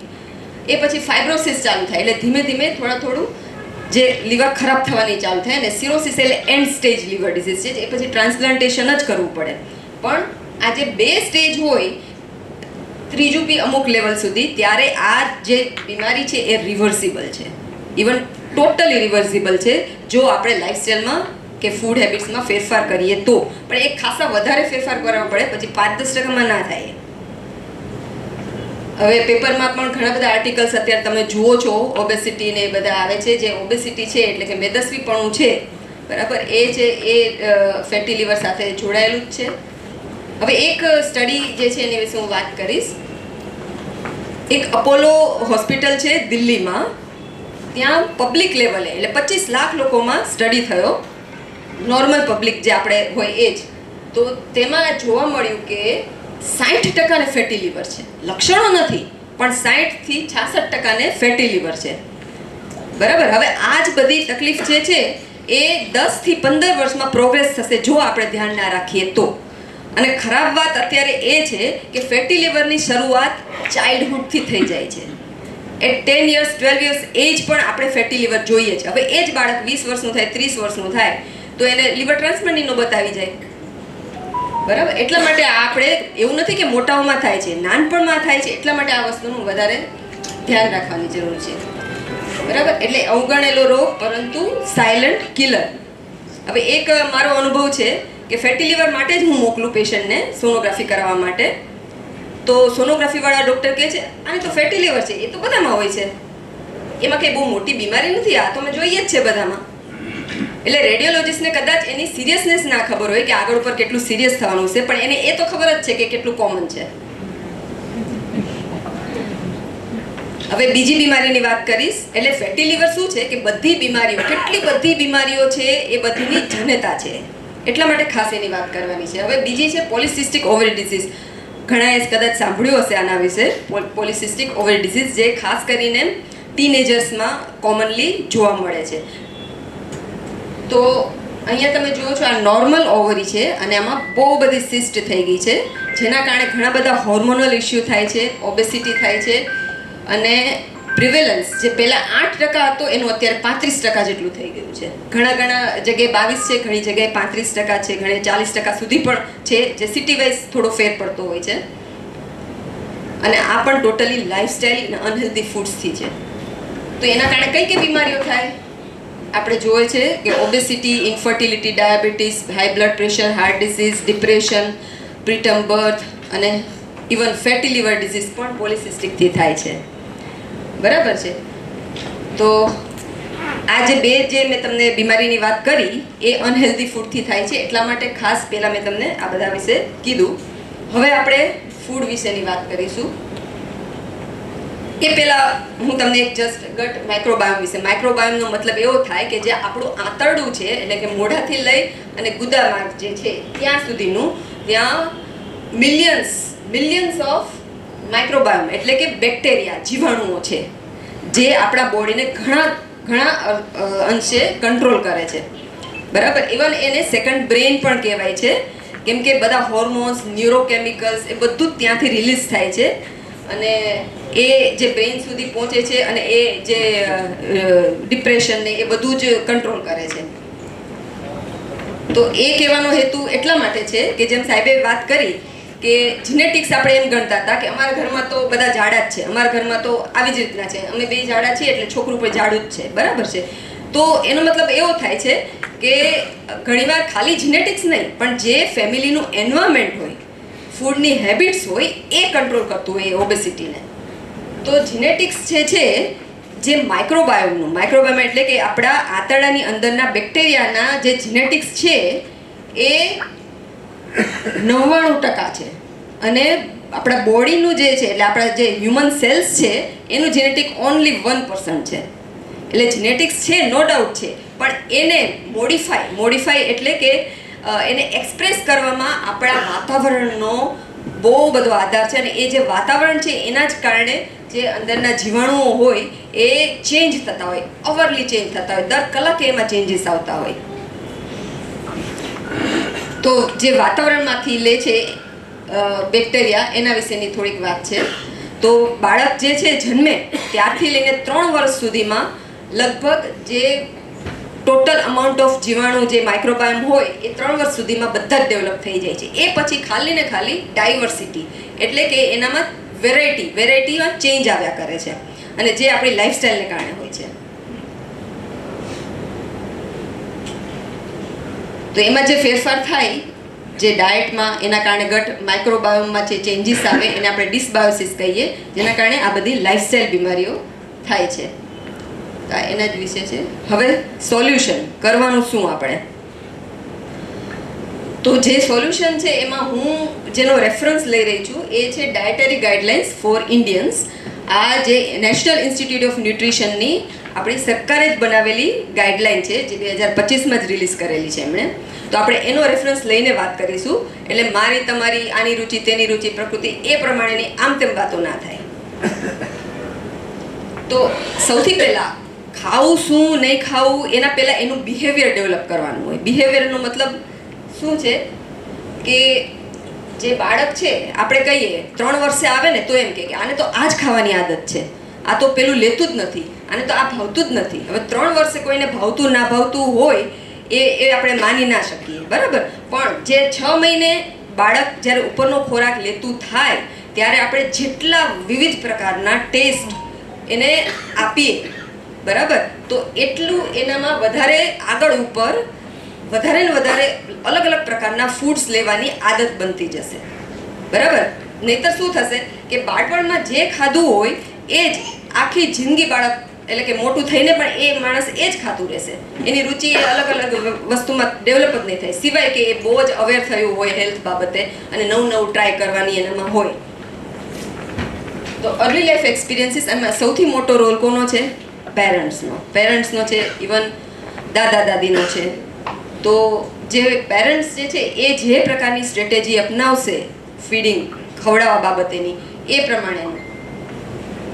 તો તમે જુઓ છો બાળકો બહુ અલગ અલગ રીતે ખાવાનું લેતા હોય છે, પણ આપણે અમુક ફિક્સ એને પેલામાં ઢાળી દેતા હોઈએ કે આવી જ રીતના ખાવાનું. જેમ અમેરિકામાં છે ને ફીડિંગનો ટાઈમ થાય એટલે ખુરશીમાં બાંધી દે અને પેલા પેકેટ ખોલીને ખવડાવવા માંડીએ આપણે, બરાબર છે.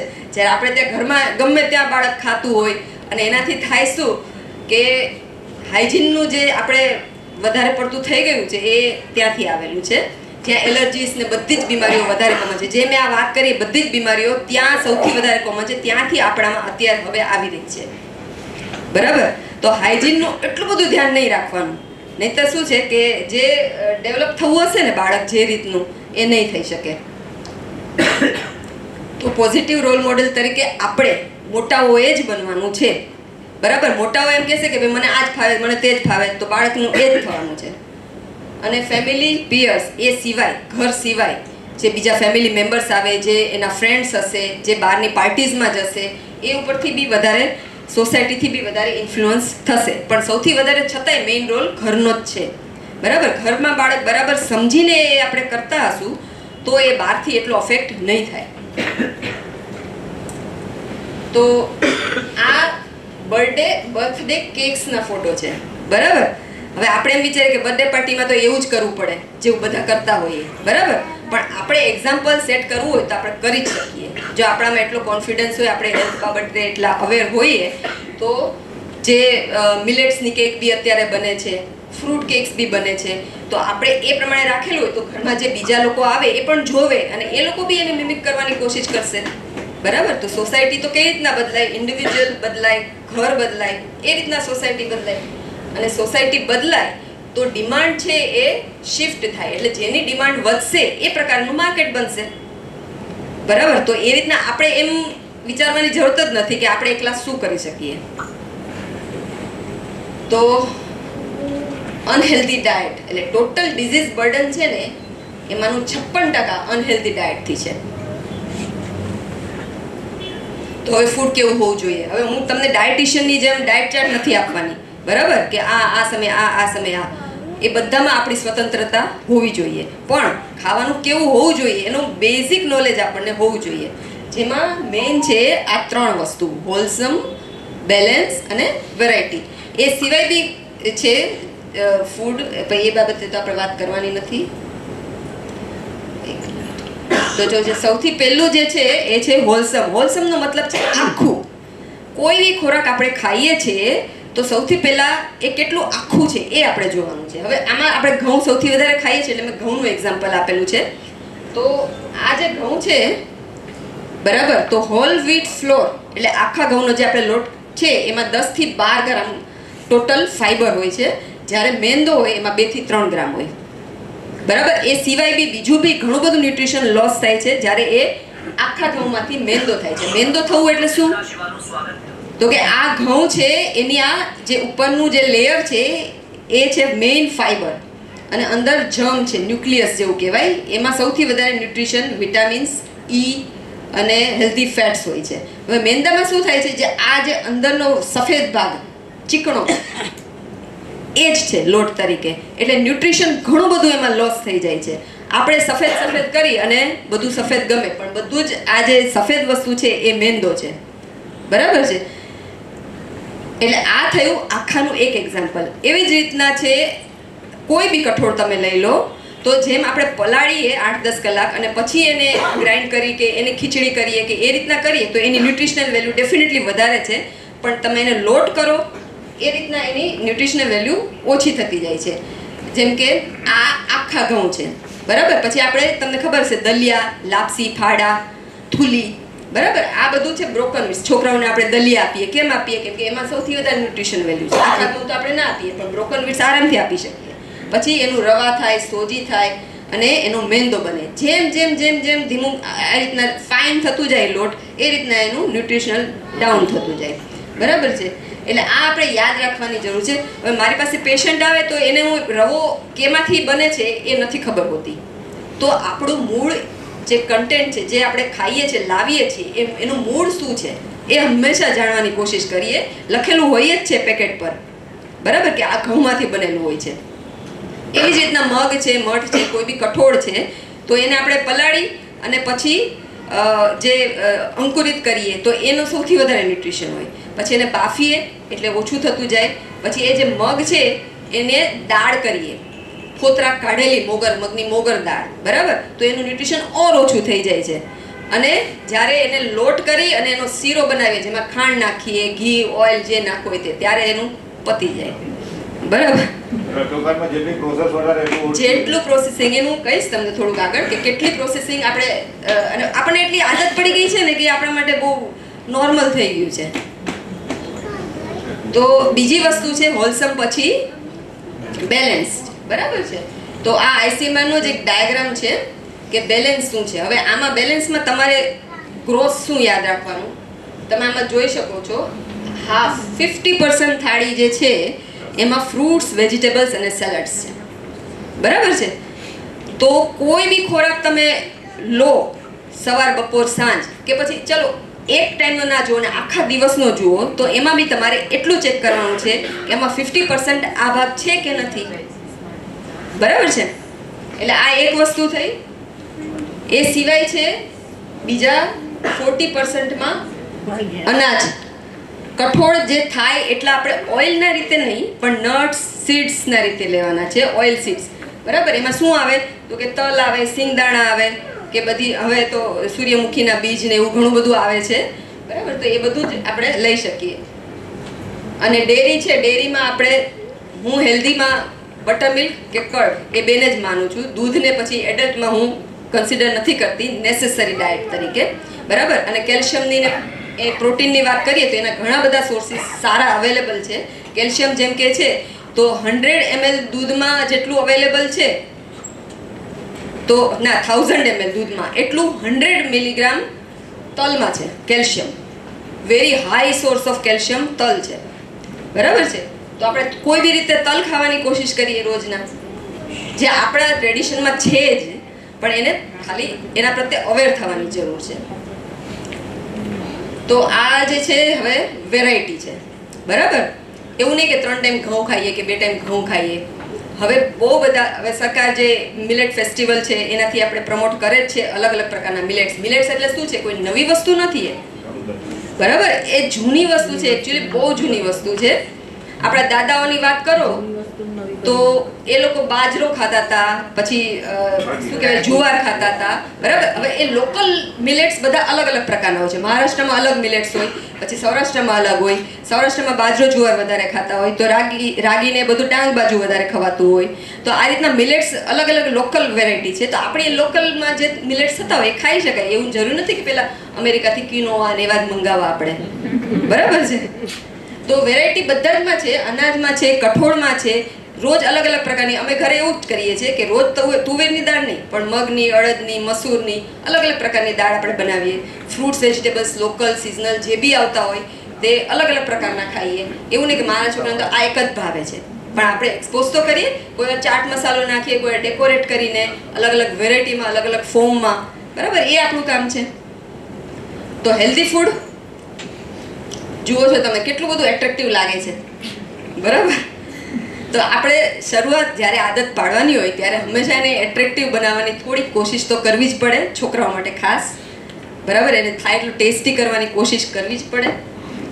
તો હેલ્ધી ફૂડ શું છે સામાન્ય રીતે? Lots of vegetables, fruits, whole grains, pulses, nut seeds, curd અને minimal amount of added sugar, salt, fat, બરાબર છે.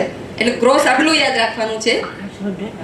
હવે અનહેલ્ધી ફૂડ શું છે, હવે એની વાત કરીએ આપણે. તો બહુ બધા નામે છે. અમારા સાયન્સમાં એ HFSS ડાયટ કહેવાય, એટલે high fat salt sugar diet. Junk food, junk એટલે તો કચરો જ થાય with sir. Ultra process food, tertiary process food. પ્રોસેસનો મતલબ છે મેક્સિમમ પ્રોસેસ થઈ અને એકદમ ready to eat, ready to drink, પેકેટમાં જ આવેલું કે હવે ખાઈ જ લઈએ બસ, બરાબર. એ બધા જ હાઈ, હા બસ, બરાબર. આ બધું અનહેલ્ધી ફૂડ છે. અને શા માટે અનહેલ્ધી છે? કેમ કે એમાં મેક્સિમમ ચરબી, સોલ્ટ, શુગર અને very less poor amount of fibres, vitamins, minerals. Tasty બહુ લાગે, બરાબર. આ બધી જ વસ્તુ ટેસ્ટી બહુ લાગે. અને એનાથી શું થાય છે, બાળકોમાં ખાસ કરીને લોહીના ટકા ઓછા થઈ જાય, લર્નિંગ ડિસેબિલિટીઝ છે, વિચાર શક્તિ ઓછી થઈ જાય, યાદ શક્તિ ઓછી થઈ જાય, થાકી જાય, બરાબર. દેખાય જાડું છોકરું, જાડું દેખાય, અને આપણને બહુ મજા આવે કે બહુ જાડું છે મારું છોકરું, પણ અંદરથી એનામાં હા એ ટાઈપનું. તો પ્રોસેસિંગ છે એના હું વિશે કહું તો પ્રાઇમરી, સેકન્ડરી પ્રોસેસિંગ. તો પ્રાઇમરી પ્રોસેસિંગ એટલે શું કહેવાય કે જે ચૂંટેલું છે આપણે ઝાડ પરથી, છોડ પરથી, જે લારીમાં આપણે જોઈએ છે એ બધું પ્રાઇમરી પ્રોસેસિંગ, બરાબર. જે ધોઈને કે જરાક છાલ કાઢીને કે એ રીતના જ ખાઈ લેવાનું આવે, ખાલી જ્યુસ તરત કાઢી લીધો આપણે, બરાબર. એ બધું જ આપણે એ આવે. અને સેકન્ડરી પ્રોસેસીસ શું આવે તો કે એને આપણે જેમ કે લોટ બાંધીને ખાધું, થોડુંક સામાન્ય કરી લીધું, બાફી લીધું, બરાબર. બાફવાની બી અમુક સારી સારી ટેકનિક હોય છે, એ બી જાણવાની જરૂર છે. કે પછી સુકવણી કરીને ખાધું, એ બધું સેકન્ડરી પ્રોસેસમાં આવે. ત્યાં સુધીનું બધું બરાબર છે. પણ જે ટર્શરી પ્રોસેસિંગ ચાલુ થાય એમાં બધા જ બેકરી પ્રોડક્ટ્સ, ઇન્સ્ટન્ટ ફૂડ્સ, નમકીન, બરાબર, અને હેલ્થ ડ્રિંક્સ, ઇવન જ્યુસીસ જેમાં રિયલ, નેચરલ બધું જ લખેલું હોય, બરાબર છે. પણ કોઈ જ્યુસ અડધો કલાકથી વધારે એમનેમ રહી ના શકે, એમાં નાખવું જ પડે, બરાબર. એમાં શુગર કન્ટેન્ટ બી હાઈ હોય. તો આ બટાકું છે, બરાબર. બટાકુને આપણે ઘરે લાવી અને પકવીને ખાઈ લીધું એ બરાબર છે, પણ આપણે શું થાય છે, બહાર જે રેડી ફૂડ મળે છે એમાં છાલ કાઢી, એની સ્લાઇસ કરી, એને ડ્રાય કરી, એને છીણે છે, એને બાફે છે, પછી એને પાછું ડ્રાય કરે છે, એને ફ્રાય કરે છે, અને શું બને? ફ્રેન્ચ ફ્રાઈસ, બરાબર. તો એ એક બટાકાની આપણે કેવી હાલત કરી નાખી કહેવાય. ઇવન ફરાળી ચેવડા, બરાબર. આપણે ફરાળમાં બહુ સરસ મનથી ખાઈએ છીએ. હા. તો મિનિમલી પ્રોસેસને તમને કહી દીધું. પાસ્ચ્યુરાઇઝ રહે, થોડુંક રેફ્રિજરેટ કરેલું હોય, થોડુંકમાં વાંધો નથી, પછી ફ્રીઝમાં જ પડ્યું રહે, બરાબર, તો નુકસાન કરે.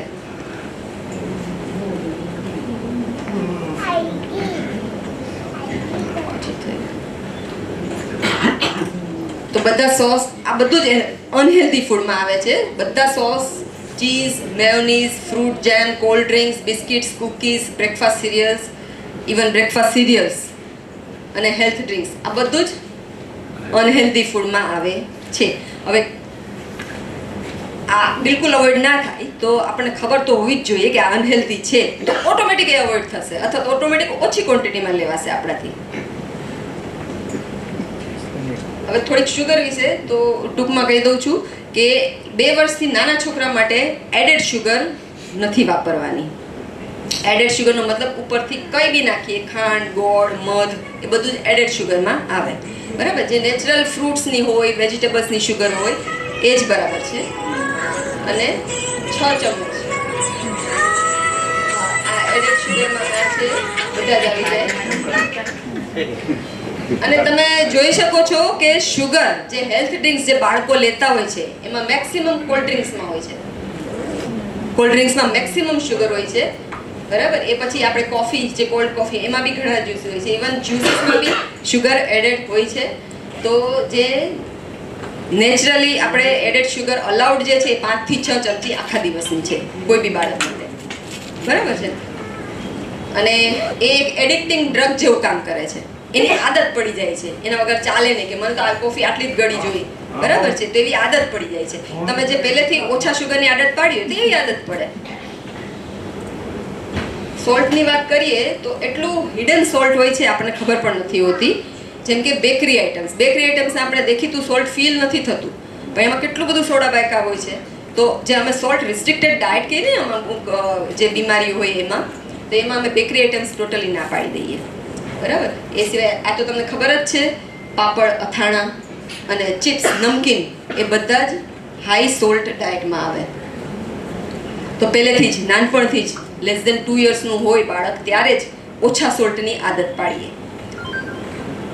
અને દેશી જંક ફૂડ, હવે આપણને એમ લાગે ટ્રેડિશનલ ફૂડ બધા જ સારા છે આપણા માટે. બરાબર? ફ્રાઈડ ફૂડ્સ છે, બધા સ્વીટ્સ છે, તો આ બધું જ જંક ફૂડ કહેવાય.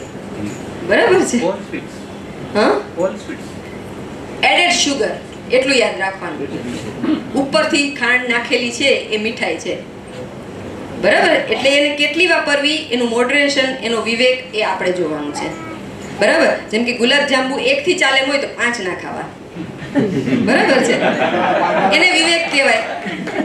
કોઈ આપણને ફોર્સ કરે તો 1 ખાઈ લઈએ આપણે. બરાબર? પણ 5 ખાવા કે 10 ખાવા એ આપણા હાથમાં છે. હા, એ હું કહું છું તમને. હવે છોકરાઓને કે મોટાને હવે આપણે રિપ્લેસ કરવાનું છે. રિપ્લેસ એટલે કે જે અનહેલ્ધી હોય એનાથી હેલ્ધીને કઈ રીતના રિપ્લેસ કરવાનું. બરાબર? તો જે વ્હાઈટ વસ્તુ છે બધી જ, એને બ્રાઉન રાઈસ છે, હોલ વ્હીટ છે, બરાબર, ઓટ્સ છે કે પછી બીજા મિલેટ્સ છે, એ બધાથી રિપ્લેસ કરીએ. પછી ફ્રાઈડ વસ્તુ છે બધી જ, જેમ કે અહીંયા છે કે સ્પ્રાઉટ ભેળ, કોઈ બી ભેળ આપણે સ્પ્રાઉટ્સની છે કે મમરાની છે કે મકાઈની ભેળ છે તો એને વધારે પ્રમોટ કરીએ બહાર જઈએ ગમે ત્યારે. ડીપલી ફ્રાઈડ ફૂડ છે એની જગ્યાએ આપણે નટ્સ છે, સીડ્સ છે, એટલે કે સિંગદાણાની ભેળ છે, મગની ભેળ છે, એવી બનાવી દઈએ. બરાબર? પછી કોલ્ડ ડ્રિંક્સની જગ્યાએ નારિયેળ પાણી, છાશ, લીંબુ શરબત કે ફ્રેશલી મેડ જ્યુસ એ બધા કરીએ. અને થાય એટલું છતાંય હોલ ફ્રૂટ. બરાબર? જ્યુસની જગ્યાએ ફ્રૂટ, મેં જે તમને કીધું હોલસમ. બરાબર? જ્યુસ કાઢો એના કરતાં આખું ફ્રૂટ વધારે સારું છે, તો એને પ્રમોટ કરીએ. પછી આ બધા જે છે સ્વીટ્સ, એની જગ્યાએ તલ સાંકળી કે એવી આપણી ટ્રેડિશનલ સ્વીટ છે એને પ્રમોટ કરીએ. બરાબર? અને ચટણીઓ, સોસ ને કેચઅપ ને એ બધાની જગ્યાએ આપણે ઘરે બનાવેલી ચટણી, લાલ લીલી જે બનાવી હોય તે બનાવી શકીએ. તો આ રીતના આપણે રિપ્લેસ કરી શકીએ. Instant foods, fast food, street foods, કોઈ બી વસ્તુ તમે જુઓ તો આપણે શું ચેક કરવાનું છે એ તમને હવે ખબર જ છે. બરાબર? હવે ફોર્ટિફિકેશન, કોઈ કે આપણે આમાં અલગથી આયોડિન એડ જેમ કરે છે એ રીતના અલગથી વિટામિન્સ, મિનરલ્સ એડ કરી દઈએ તો એ હેલ્ધી થઈ જાય? ના થાય. બરાબર? એટલે એ એક વસ્તુ યાદ રાખવાની. હવે છેલ્લું ચા અને કોફી. બરાબર? એનું શું કરવાનું? તો એમાં એવું છે, હવે ન્યુટ્રિશનની વાત નહીં કરું હું, પણ એમાં હું એમ વાત કરીશ કે એ સોશિયલ ડ્રિંક તરીકે એના બેનિફિટ્સ ઘણા સારા છે. બરાબર છે? તો શું કરવાનું? અગેન વિવેક. બરાબર? મોડરેશન. શું એમાં ચેન્જીસ કરી શકીએ? જેમ કે આ આઈસીએમઆરની ગાઈડલાઈનમાં એવું કહે છે કે જે દૂધવાળી ચા હોય એ કરતાં બ્લેક ટીના ફાયદા છે, ઉલટાના ફાયદા છે. હા, બરાબર? તો આપણે એને ચેન્જ કરીએ એ રીતના. એમાં ખાંડ ના નાખીએ અથવા તો મિનિમમ નાખીએ અને એનો ટાઈમિંગ જે સાહેબે કીધું એ પ્રમાણે 3 વાગ્યાથી પહેલાંનો રાખીએ, જેથી એ સ્લીપમાં કે બીજામાં ડિસ્ટર્બ ના કરે. બરાબર, 1 કે 2 રાખીએ, કટિંગ લઈએ, ઘણા બધા આઈડિયાઝ છે. બરાબર, સાવ ના નહીં પાડીએ, નહીતર આપણે વેદ્યા લાગીએ પાછા. ઓકે, તો શું યાદ રાખવાનું? Local, seasonal, minimally processed, fresh, homemade અને proportion of fruits and vegetables. આ મારી ઘરે જે અમે બનાવીએ છીએ એ છે બધું. એક ટાઈમ અમે આનાથી જ રિપ્લેસ કરી દઈએ છીએ ઘણીવાર. તો ફ્રૂટ્સ, વેજીટેબલ્સ કલરના છે, આ સીડ્સ છે બધા, પાંદડા છે બધા બીટના, પાલકના, ચીકી છે, બરાબર, સિઝનલ ફ્રૂટ્સ, રાયણ, સેતુર, અને આ ડેઝર્ટ છે જે અમે ઘરે બનાવીએ છીએ. આ ફ્રોઝન કેળાનું બનાવેલું છે. ડ્રિંક્સ છે, આ મારા છોકરાઓ પાર્ટી કરે છે આ રીતના, બરાબર, જાતે બનાવીને બધું. તો આ ચેલેન્જ છે, આ તમારી ઉપર છે કે તમે નક્કી કરો કે હું 6 મહિના માટે આમ કરીશ, પછી આદત પડી જાય. ખાલી આ 6 મહિનાની આપણે ચેલેન્જ લેવાની હોય.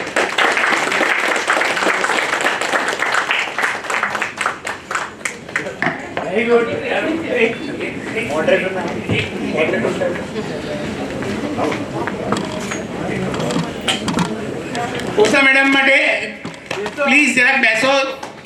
ઉષા મેડમ માટે ખૂબ ખૂબ તાળીઓ. હવે જે 1-2 સવાલ જેને પૂછવા હોય એ પૂછી લઈ.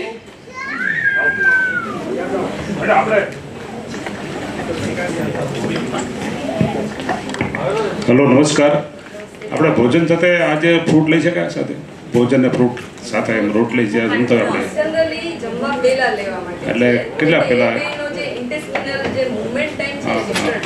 હા, બરાબર, એટલે કે ફ્રૂટ્સ છે જે છે એ બહુ જલ્દીથી 4 કલાકમાં પાસ થઈ જાય. બરાબર છે. અને જે રાંધેલો ખોરાક આપણો છે અનાજ કઠોળ સાથેનો, હા, હા. એને 12 થી 24 કલાક ઓછામાં ઓછી લાગે. બરાબર. બરાબર, એટલે ફ્રૂટ્સ જનરલી પહેલા લેવાનું છે. પહેલા એટલે કેટલા એટલે કલાક અડધા કલાક પહેલા આપણે લઈ શકાય? પછી ભોજન લઈ શકાય? બરાબર. પછી આપણે ભોજન લેવાનું. અચ્છા, હા, બરાબર. બીજું આ રાત્રે કેમ ફ્રૂટ લેવાનું ના પડે? એટલે રાત્રે ભાઈ ફ્રૂટ નહીં લેવાનું કેમ ભોજન? અમુક ખાટી વસ્તુ હોય એના માટે જ ના છે. અચ્છા. બાકી ગળી વસ્તુઓ, કેળા, ચીકુ, પપૈયું જેવું એ લઈ શકાય છે. અને બીજું આ આયુર્વેદમાં કીધું દૂધ અને ફ્રૂટ સાથે લો તો વિરુદ્ધ આહાર કહેવાય જોઈએ. એલોપેથીમાં એમ તો કહેવાય જ છે, દૂધ છે એ લગભગ ને સાથે વિરુદ્ધ આહાર જ છે. હા, બરાબર, એટલે ફ્રૂટ સાથે બી વિરુદ્ધ આહાર છે, પણ અમુક ગળિયા ફ્રૂટ સાથે કહે છે કે લઈ શકાય. બાકી અમે તો નથી જ લેતા. અચ્છા, બરાબર. બીજું ચલો પ્રશ્ન બેન, ચલો પ્રશ્ન. આ લોકો જમીન આઈસ્ક્રીમ લેતા હોય ભોજન પછી, તો એ આઈસ્ક્રીમ યોગ્ય લઈ શકાય? ક્વોલિટી કંપની લેવાનું જ નથી. આઈસ્ક્રીમ છે ને, હા, બીજી એ વસ્તુ કહેવાની છે કે આઈસ્ક્રીમ ને બધા મા બાપ બહુ હેલ્ધી કરીને છોકરાઓને ખવડાવે છે. બરાબર, મારે પેશન્ટ હોય ને એડમિટ થાય એટલે કે આઈસ્ક્રીમ આપી, પેલું એ જ કે હળવો નરવો ખોરાક એટલે આઈસ્ક્રીમ. પણ એ બિલકુલ જ ખોટી વાત છે. આઈસ્ક્રીમમાં એટલા બધા ફ્લેવર્સ, પ્રિઝર્વેટિવ્સ, શુગર, ઇવન નમક પણ હોય છે. બરાબર, અને એમાં ભેળસેળના બી બહુ ચાન્સ છે. મેડમ, સુરતમાં લોચો બહુ ચાલે છે. લોચો આ બધામાં લોચો સૌથી સારો. પહેલા તો બરાબર બાફેલો છે, ફ્રાઈડ નથી, એમાં શુગર નથી, અને એમાં પણ એટલું બધું ઓઇલ નાખે, એટલું બધું જો હું લોચો લેવા જાઉં ને તો ઓઇલ વગરનો કહું. બરાબર, અને મસાલો બી નહીં ઉપરથી, એટલે કે સાઈડમાં આપવાનો. પછી આપણે મોડિફાઈ કરવાનું, બધું શોખ બધા જ પૂરા કરવાના, મનને મારવાનું નહીં. પછી આદત પડી જાય એ પ્રકારની, આપણે એમાં મજા લેતા થઈ જાય. તલમાં બિયા જે આપણે હોય છે ઓઇલ સીડ્સ, એમાં તલ અને સિંગ એ બે બેસ્ટ છે. આપણા ગુજરાત પ્રમાણે તો તલનું તેલ અને સિંગ તેલ, ધેટ ઇઝ ધ બેસ્ટ. એ બે વાપરવા. મેડમ, તમે કીધું કે આપણે શુગરવાળી જે પ્રોડક્ટ્સ હોય છોકરા માટે હેલ્ધી, તો આપણે સવારે ચા દૂધ આપીએ છોકરાને, તો એમાં બી શુગર તો રહેવાની છે. એનો કોઈ ઓપ્શન કરી છોકરાને આપવા માટે બે એ તો બની? આપણે આદત પાડીએ છીએ. ઓકે, તો એનો શું option? પહેલેથી મેં 2 વર્ષ પહેલા સુધી ના જ પાડેલી છે, એટલે કે ICMR ગાઈડલાઈનમાં ના જ પાડેલી છે કે 2 વર્ષ પહેલા શુગર અને સોલ્ટ થી એક્સપોઝ નહીં કરવા. પહેલેથી જ આપણે ખાંડવાળું દૂધ આપીએ ને એટલે બાળક ખાંડવાળું જ માંગે. એટલે એને કોઈ ઓપ્શન કરીને રિપ્લેસ કરી શકે? ચા દૂધને ધીમે ધીમે આદત ઓછી જ કરી અને બંધ જ કરવાનું હોય, બરાબર? જો બહુ એવું હોય તો એકવાર રાખવાનું, શુગર વગરનું રાખવાનું અને મોડરેશનમાં એ રીતના આપણે આદત ધીમે ધીમે ઘટાડવાની, કેમ કે માના દૂધ સિવાય કોઈ દૂધ એટલું જરૂરી છે જ નહીં. તો એનું કે રિપ્લેસમેન્ટ કમ પ્રોપર રિપ્લેસમેન્ટ ફ્રૂટ્સ થી ને ફ્રૂટ જ્યુસ થી જ. સવારના શું 2 કેળા ખાઈ લો, હા, ખજૂર, ડ્રાય ફ્રૂટ તમારી રીતે. મિલ્કની અંદર કોઈ ડ્રાય ફ્રૂટ્સનો પાવડર કે એવું કંઈ એડ કરીને બેબીને આપી શકે એમ? બેબીને જરૂર નથી. ઓનલી પ્યોર પ્યોર દૂધ હોય તો ચાલે. Pure એની અંદર દૂધ કોઈ ચાલે. મિક્સ અત્યારે બધું મતલબ રીલ્સમાં ને એવામાં બધું બહુ કશું બતાવે મિક્સ કે કરવાય, બોર્નવિટા આ તે બધું જ નકામી વસ્તુ છે. નકામી વસ્તુ. એટલે આપણે ઘરે જે બનાવીએ જે નટ્સનો ને ફૂડ ને સીડ્સનો બધો પાવડર ને મિક્સ કરીને મખાનાનો. હા, એ તમે તમારી રીતે કરી શકો, વાંધો નથી. Thank you, પેલા thank જે you. નવા આયા છે ને sir ice cream. Ritesh sir से एक क्वेश्चन है कि आप बोले कि 8 घंटा की कम से कम नींद लेना है, सोना है, तो ये लेट से 7 से 9 का रेंज है, 8 इज गुड, 7 तक अलाउड लेट से जैसे मैं रात को 12-1 बजे सोता हूँ और आज 9-10 बजे यदि सुबह उठ तो वो चलेगा? कभी कभार चलेगा, रोज की हैबिट नहीं चलेगी. नुकसान है હા, क्योंकि આપણી જે જૂની કહેવત હતી ને, રાત્રે વહેલા જે સુઈ વહેલા ઉઠે વીર, એ બધું ફિઝિયોલોજીકલ જ છે એકદમ. એટલે પણ તમારથી શિફ્ટ હોય, સપોઝ ડ્યુટીમાંથી 12:30 આવતા હો તો તમારે 1 થી 10 ઊંઘવું પડે, કઈ વાત ચાલે. अच्छा, आप बोले कि सुबह जल्दी सपना आना वो भी एक मजा लेने के लिए होता है, तो वो सपने के लिए मजा लेने के लिए हम 6-7 बजे तक की तो नींद लेंगे तो ही तो मजा आएगा कि हाँ, तो वही बता, 7 से 8 घंटे की नींद होगी तो ही सपने आएंगे, बाकी सपने नहीं आएंगे. ज़्यादा सोएंगे तभी सपने आते हैं ना, जल्दी उठ जाते तो सपने कहाँ आते हैं? એટલે જે લોકોને પ્રોસ્ટેટ ને બધું હોય ને, રાત્રે ઉઠવું પડે તો ઉઠવું પડે, એમાં કંઈ ના કરી શકે. પણ પાછા ઊંઘી જતા હોય ને, એમાં તમે આમ ઉઠીને કોઈ એક્ટિવિટીઝ નથી કરતા, ટીવી જોવા માંડો, ખાવા માંડો, વોશરૂમ કરીને પાછા સુઈ જાઓ. એ તો બહુ બધા એડલ્ટ્સ ને સિનિયર સિટીઝનને જરૂર પડતી હોય છે. Sir, I am so much appreciate by attending this meeting, but as far as Surat peoples are concerned, what I have been learned, they are means they are taking a drugs, alcohol, so nobody has focused on this particular issue. એટલે alcohol બપોર પહેલા લેવો જોઈએ. એટલે દારૂ છે ને 3-4 વાગ્યા પહેલા પીવાનું એડેલી.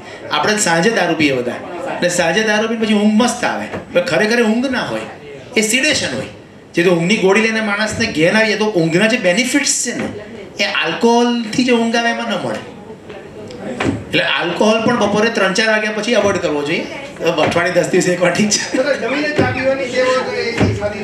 Thank you, thank you.